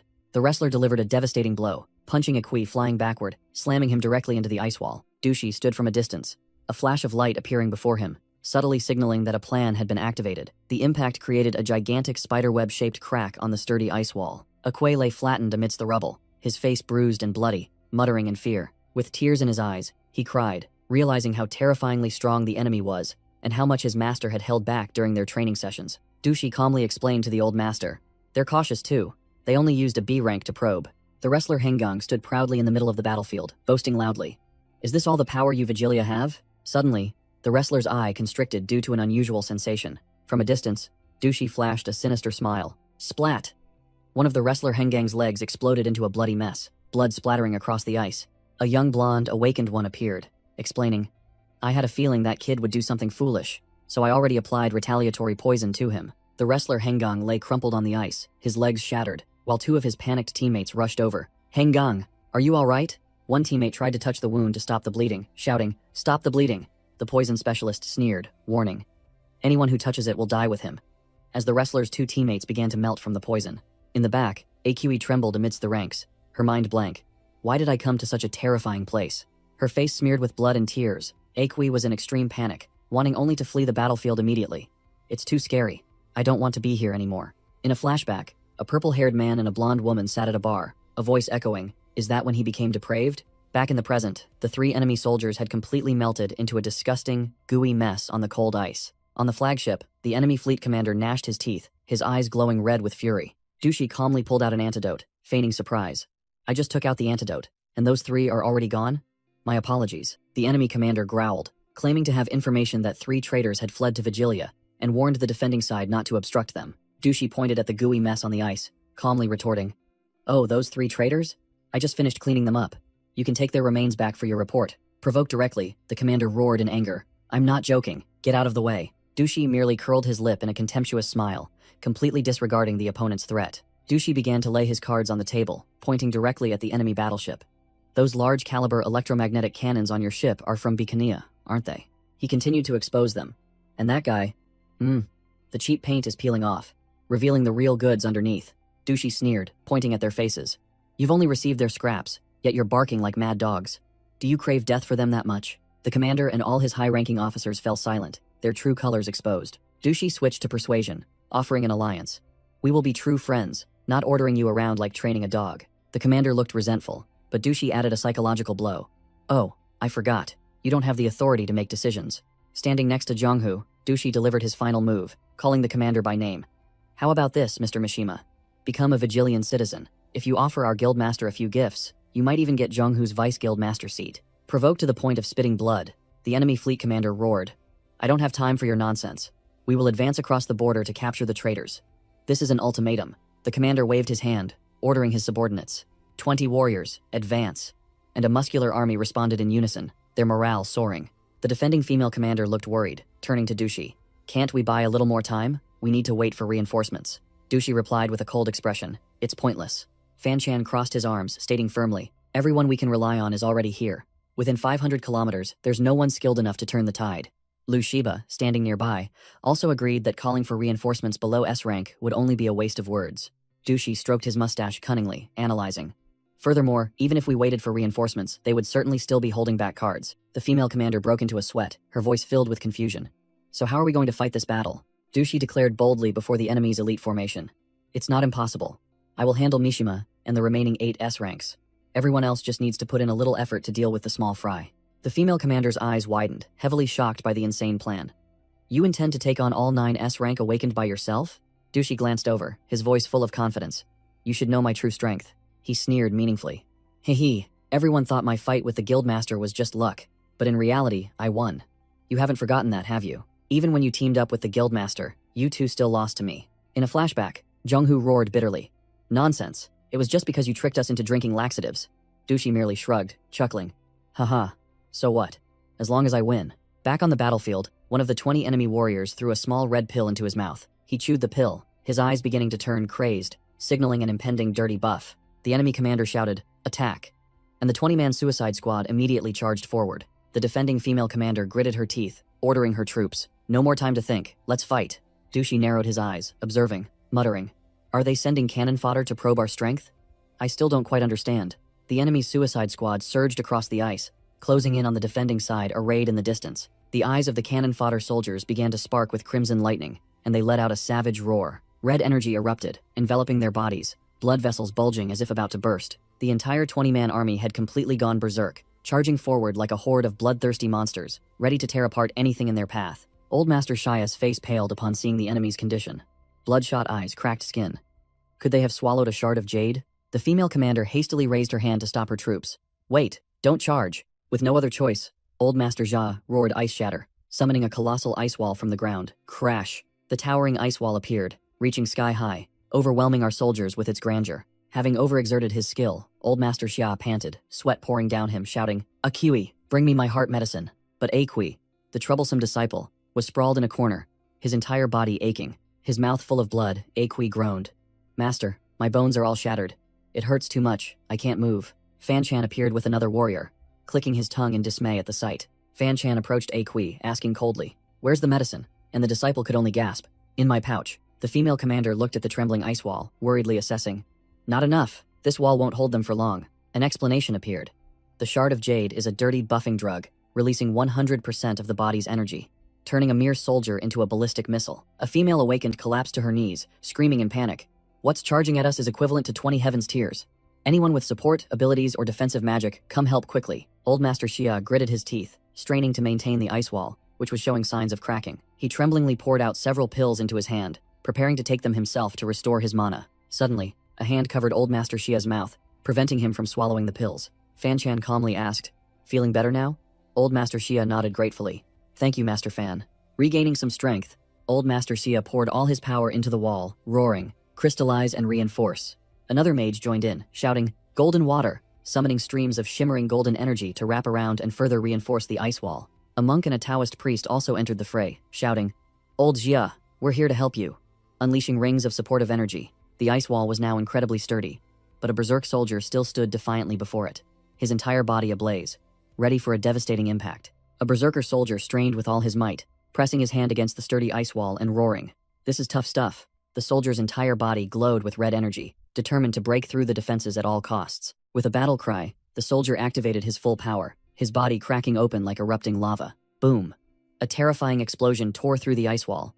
The destructive power of this human bomb was no joke. The support monk stared blankly at the giant hole, muttering that magic capable of stopping meteors was now shattered by a mere grunt's self-detonation. The brown-haired commander broke into a sweat, realizing the situation was too tense. At this rate, if they all charge at once, our team is definitely wiped out. Zheng Hu, the Central Guild's vice leader, burst from the city wall like a deity, declaring, "You all prepare for battle. I'll handle these human bombs." From above, Zheng Hu observed an entire suicide squad charging madly, ready for a massacre. She landed directly amidst the enemy horde, unleashing a thunderous punch that blew apart the head of a berserker soldier. Zheng Hu charged into the crowd, continuously striking with a cold expression, determined to detonate them early before they accumulated 100% energy. A berserker soldier managed to block Zheng Hu's punch in time, straining to resist. Without hesitation, Zheng Hu spun and delivered an extremely dangerous uppercut kick to another, showcasing her supreme close-quarters combat skill. Another explosion occurred, a brilliant red light engulfing the battlefield, proving that another berserker soldier had been detonated. The pressure from the explosion caused the ice wall to continue crumbling, leaving the defenders to watch helplessly as their efforts turned to dust. The enemy fleet commander sneered and ordered, "That woman won't dare to fight to the death. 4 of you go tie her down, the rest continue breaking the wall." Upon hearing the order, 4 berserker soldiers immediately rushed to grapple Zheng Hu, determined to use their bodies to hold her back. The rest of the suicide squad ignored Zheng Hu, continuing their suicidal assault on the already crumbling ice wall. Pinned down by a muscular soldier, Zheng Hu merely curled her lip in disdain. "Haha, how amusing. Do you think I'm scared just because you can self-detonate?" She strained, grabbing the heads of 2 berserker soldiers and roaring. "You're underestimating Vigilia's strongest warrior far too much." Crack! Crack! Zheng Hu slammed the 2 soldiers' heads together like cracking eggs, leaving them only to gurgle in horror before their brains splattered. Zheng Hu unleashed a technique, a vortex of golden energy sweeping away the berserker soldiers swarming around her. Whoosh! Her power flung the cannon fodder into the sky, ending their suicidal bomb-hugging spree. Boom, boom, boom. However, the remaining soldiers still frantically charged into the ice wall, causing a series of terrifying explosions. Elsewhere, Lu Shiba, the one-armed man, suddenly shivered, sensing a strange surge of power. This soft sensation is terrifyingly potent. Meanwhile, Fan Chan, another expert, exhaled smoke, calmly watching the black smoke dissipate and merely uttering, Crash! Fan Chan swung his hand, and an invisible wave of pressure blew away the entire group of enemy soldiers like trash. He tilted his head back, smoking, ignoring the soldiers raining down from the sky. An utterly arrogant demeanor. "Swish, swish," he commanded. "Fall." And immediately, countless sharp ice spikes erupted from the ground, impaling all enemies. Fan Chan smirked, holding a shard of ice in his hand and explaining the rules. Being able to fly is useless if you're unconscious at 10,000 meters. He dropped the ice shard, smug that his innate ability made these petty skirmishes too easy. Suddenly, another group of charging enemy soldiers froze, screaming as blue energy exploded from within their chests. A long-haired old man appeared, emitting a green death aura, turning the enemy soldiers into dry skeletons on the spot. The old man narrowed his eyes, sensing something amiss in the enemy's strategy. He muttered about the enemy's plan, doubting their ability to contend with all the guilds, while a mage from his side unleashed a destructive purple magic. The old man continued his analysis, deeming the cost of this invasion too high compared to the benefits, ignoring the squabbling subordinates beside him. While a warrior from his side unleashed fiery attacks, the old man remained pensive. What in the world is their true objective?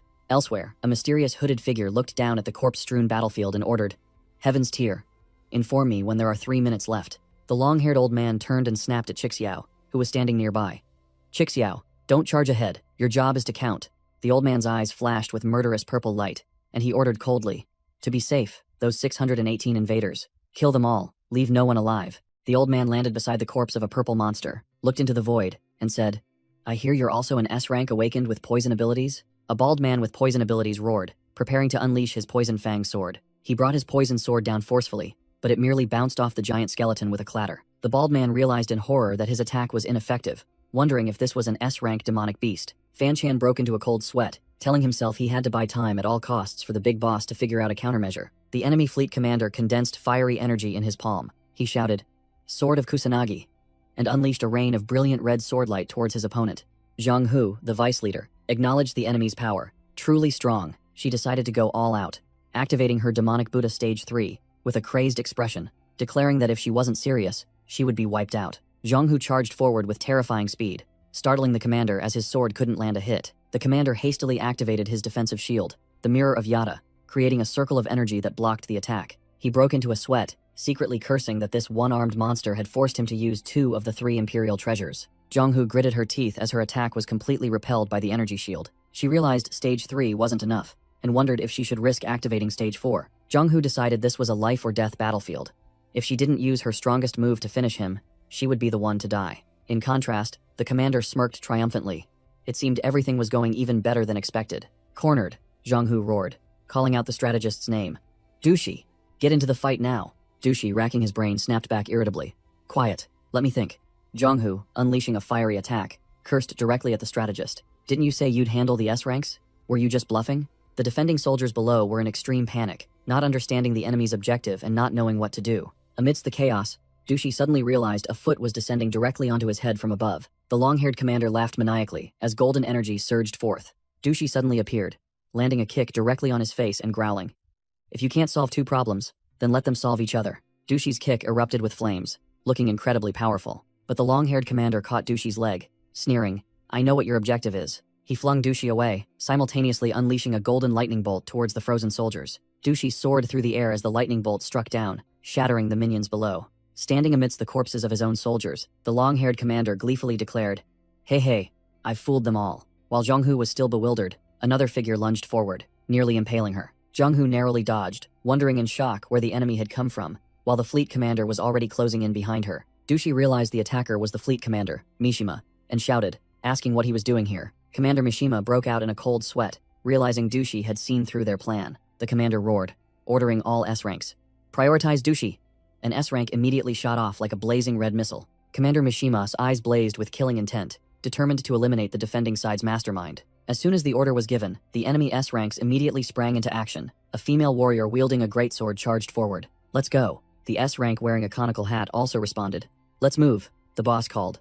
Another red-haired S-rank assassin casually decapitated a soldier while wondering, what's the rush? Zhang Hu witnessed all the enemy S-ranks being drawn away, secretly acknowledging Dushi was truly the real deal. The battle among the S-ranks erupted. A beast-transformed man roared, Hey, no breaks at all? A defending Taoist master appeared, creating a giant blue magic circle to meet the challenge. At the same time, a red-robed mage also entered the fray, preparing to unleash the Thousand Torches technique with a blazing magic circle. An enemy S-rank mage received orders from Mishima, immediately flying off as the ice magic beneath his feet melted. The defending Taoist master, without further ado, unleashed the 4-leafed ice cage technique, a giant ice cage rising from the sea surface. The enemy mage was trapped solid, cursing angrily.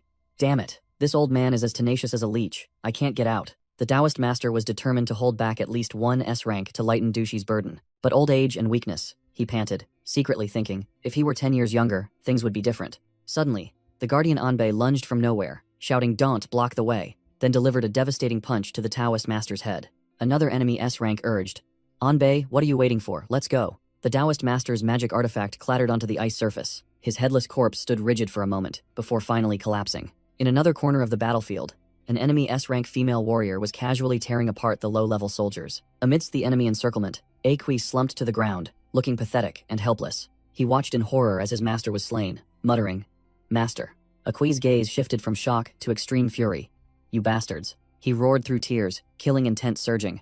I'll kill all of you. Red energy exploded. Aqi grew horns, transforming into a demon, facing an enemy S-rank poison specialist. The poison specialist merely smirked, showing no interest in Aqui's transformation. He stomped his foot, a blazing red magic circle appearing and locking onto the target. Got you. He unleashed the poison sprouts technique, countless purple poison tentacles erupting from the ground. The poison tentacles coiled through the air, the attack seeming to have missed its target.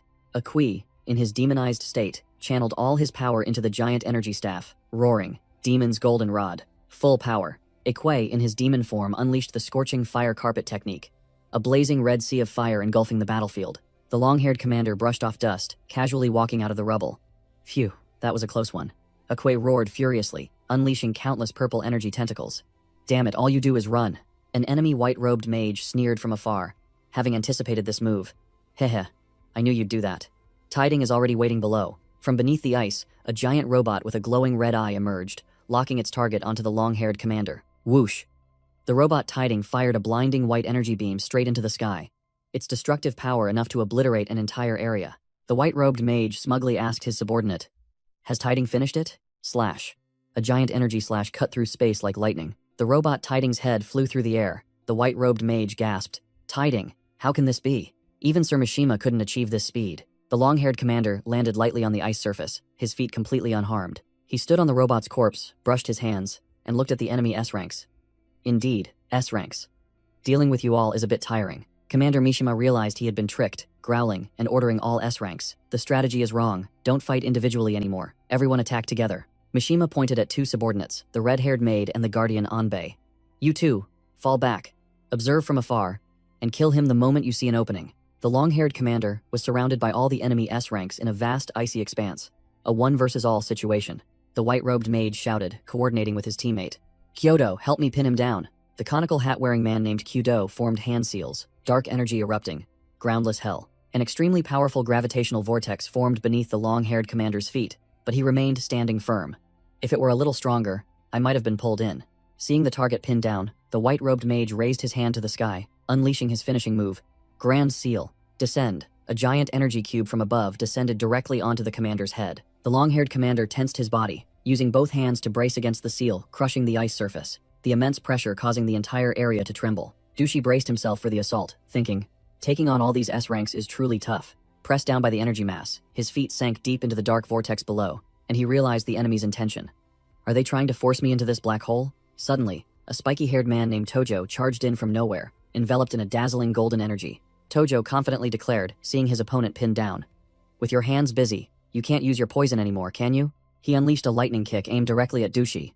"I'll kick right through you." Dushi tilted his body, narrowly dodging the attack, the kick grazing past him. A bald man with a top knot frantically yelled, "Tojo, be careful. He's the monster who killed Tetsucho." Dushi smirked mockingly, one hand still propping up the ceiling mass, the other easily blocking Tojo's kick. Hey, so even S-ranks have fools among them. Tojo's kick was stopped dead, green poisonous energy seeping from his foot, but it was blocked by Dushi's hand. Dushi said disdainfully, "You call this puny poison a display of power? Be gone," and crushed the stream of poisonous energy. Tojo's eyes widened in horror, seeing his poisonous art completely nullified. The bald man, standing on a giant skull emitting poisonous gas, realized he had been tricked. Dushi grinned, green poisonous gas rising from beneath his feet. "You've all come too close." Enemy Fleet Commander Mishima watched from afar, stunned, wondering, how did he just kill Tojo? Mishima's eye flashed with a strange pattern as he tried to analyze the situation. Dushi spread his arms, absorbing all the poisonous gas from the ground into his body. A giant sphere of poisonous gas exploded, engulfing all the enemy S-ranks. Amidst the poisonous mist, Dushi grabbed the bald man's head, his voice full of sarcasm. "You shouldn't have jumped out on your own." He squeezed his hand tight, crushing the poor subordinate's head. "Now there's no one to cover your back." A red-haired female warrior wielding a greatsword appeared, looked at Dushi and challenged, "You must be gloating after killing one of ours, huh?" The red-haired maid roared, "I've been waiting for this moment," and swung her swords, slashing furiously at the enemy. A few blazing red sword slashes swept through, wiping out the enemy's cannon fodder soldiers before they could even gasp. After clearing them out, she hovered in the air, directly facing Dushi, who stood on the cracked ice surface. Dushi, his face covered in blood, glared at the newly appeared enemy S-ranks, including a bald man and a white-robed mage. The entire enemy S-rank squad had fully assembled. The armored brute, the long-haired man with a gun, and even the red-haired female warrior wielding a greatsword. Dushi lit a cigarette, his face bruised but his eyes still sharp and cold, thinking to himself, "I've given my all, and there are still 6 of them left. I wonder how much longer I can hold out." From afar, Commander Mishima stood on the ice and declared loudly, "Listen up, everyone. Whether we win this battle quickly or not depends entirely on this." Mishima's eye flashed with a strange pattern as he analyzed. "This Dushi doesn't have a poison-type innate talent at all." A horned subordinate excitedly explained. "Sir Mishima is using the all-seeing Yasakani no Magatama. It's my first time seeing this eye. Through his divine eye, Mishima saw through his true nature. When he opened his mouth to spew poison, I saw a type of stored magic. He continued to analyze, and a simulated image appeared. This means he just found someone to plant poison-containing talismans on, then activated them through muscle activation. Mishima shouted loudly, pointing out the weak points to his comrades. Let me show you the locations of those talismans. The bald man and the white-robed mage saw the glowing weak points on their opponent's body, and sneered. Haha, I see it. It's just a cheap trick. And here I thought it was real. The red-haired maid also puffed out her chest, raising her twin swords with smug satisfaction. Your poison is useless now. Now you're just an ordinary awakened. Dushi merely smirked. So what? Then directly tore off his tattered cloak, revealing his muscular physique. Crash. He stomped one foot onto the ice and shot forward like a bullet. Dushi growled. You're just a bunch of flies who see a crack in a rock and think you can break it? Ridiculous. Simultaneously unleashing a lightning kick at the red-haired maid. The red-haired maid's face turned pale, unable to believe it. Too fast. I couldn't even react in time, even though I knew he would attack. Dushi closed in, his voice full of sarcasm. Didn't you just say my poison was useless when you saw it? Smack. A hand coated in sickly green poisonous aura slammed directly into the maid's face. A blazing red magic circle appeared to block the blow, but it was too late. The enemy poison specialist unleashed the poison sprouts technique, summoning countless purple poisonous tentacles from the ground that surged towards Dushi, roaring. Let's see if you have more spells or I have more poison. Dushi's flesh was corroded by the poisonous gas. Realizing this poison wasn't immediately lethal, but spread like a plague. He was tightly bound by the poisonous tentacles, but his face remained nonchalant. Trying to play the attrition game? If so, there's nothing to fear. Dushi smirked, his hand gathering a stream of green energy. Because I already have the antidote. Suddenly, a fireball from the enemy commander flew over, striking Dushi directly in the stomach and sending him flying. Dushi muttered irritably, seeing his opponent suddenly appear. Damn it, when did he get here? The heavily armored brute charged forward, swinging a giant steel fist directly at Dushi's face. Dushi promptly activated his poison armor, a layer of green liquid enveloping his body to block the devastating punch. Although he blocked it, the impact force still sent Dushi flying, repeatedly slamming into the ice wall behind him. The enemy commander and the brute stood watching their achievement, with an air of superiority. To be able to fight 9 of our strongest warriors alone, you deserve some respect. Dushi slowly got back up, his face bruised and bloody, his mouth full of blood, panting heavily. That was a close call. But immediately after, he smirked, secretly grinning slyly. Heh. Another bunch of fools fell into the trap, Dushi muttered, calculating. It's not time yet. I need to lure more of them in. I can still take down 2 more before I'm finished. The red-haired maid saw her opponent seemed exhausted, and immediately swung her twin swords, charging to finish him. The poison specialist also didn't miss the opportunity, summoning a monstrous purple tentacle creature to block the maid's path, growling. Fall back. Your attack range is too short. The entire enemy S-rank squad charged in to attack simultaneously. The brute stomped his foot onto the ice, yelling, Get out of the way. The spiky-haired Tojo unleashed a spinning kick at Dushi, but he easily dodged it and stomped on the brute's head as a springboard. Enemy commander Mishima observed from afar, pointing out the trick to his horned subordinate. See? The space is narrowed when everyone attacks together. He's using that very fact to move. Mishima continued to explain. Because everyone is attacking shoulder to shoulder, he can use their own comrades to take them down one by one. The horned subordinate suddenly realized, his expression serious. Does Sir Mishima mean we need to change our formation? Mishima explained the new strategy. Indeed, splitting up front and back will create more space. The enemy commander continued his analysis. The new formation would use a tank to blind the target, making it easier to ambush from behind. Tojo, the master of kicking techniques, roared excitedly and lunged towards Dushi.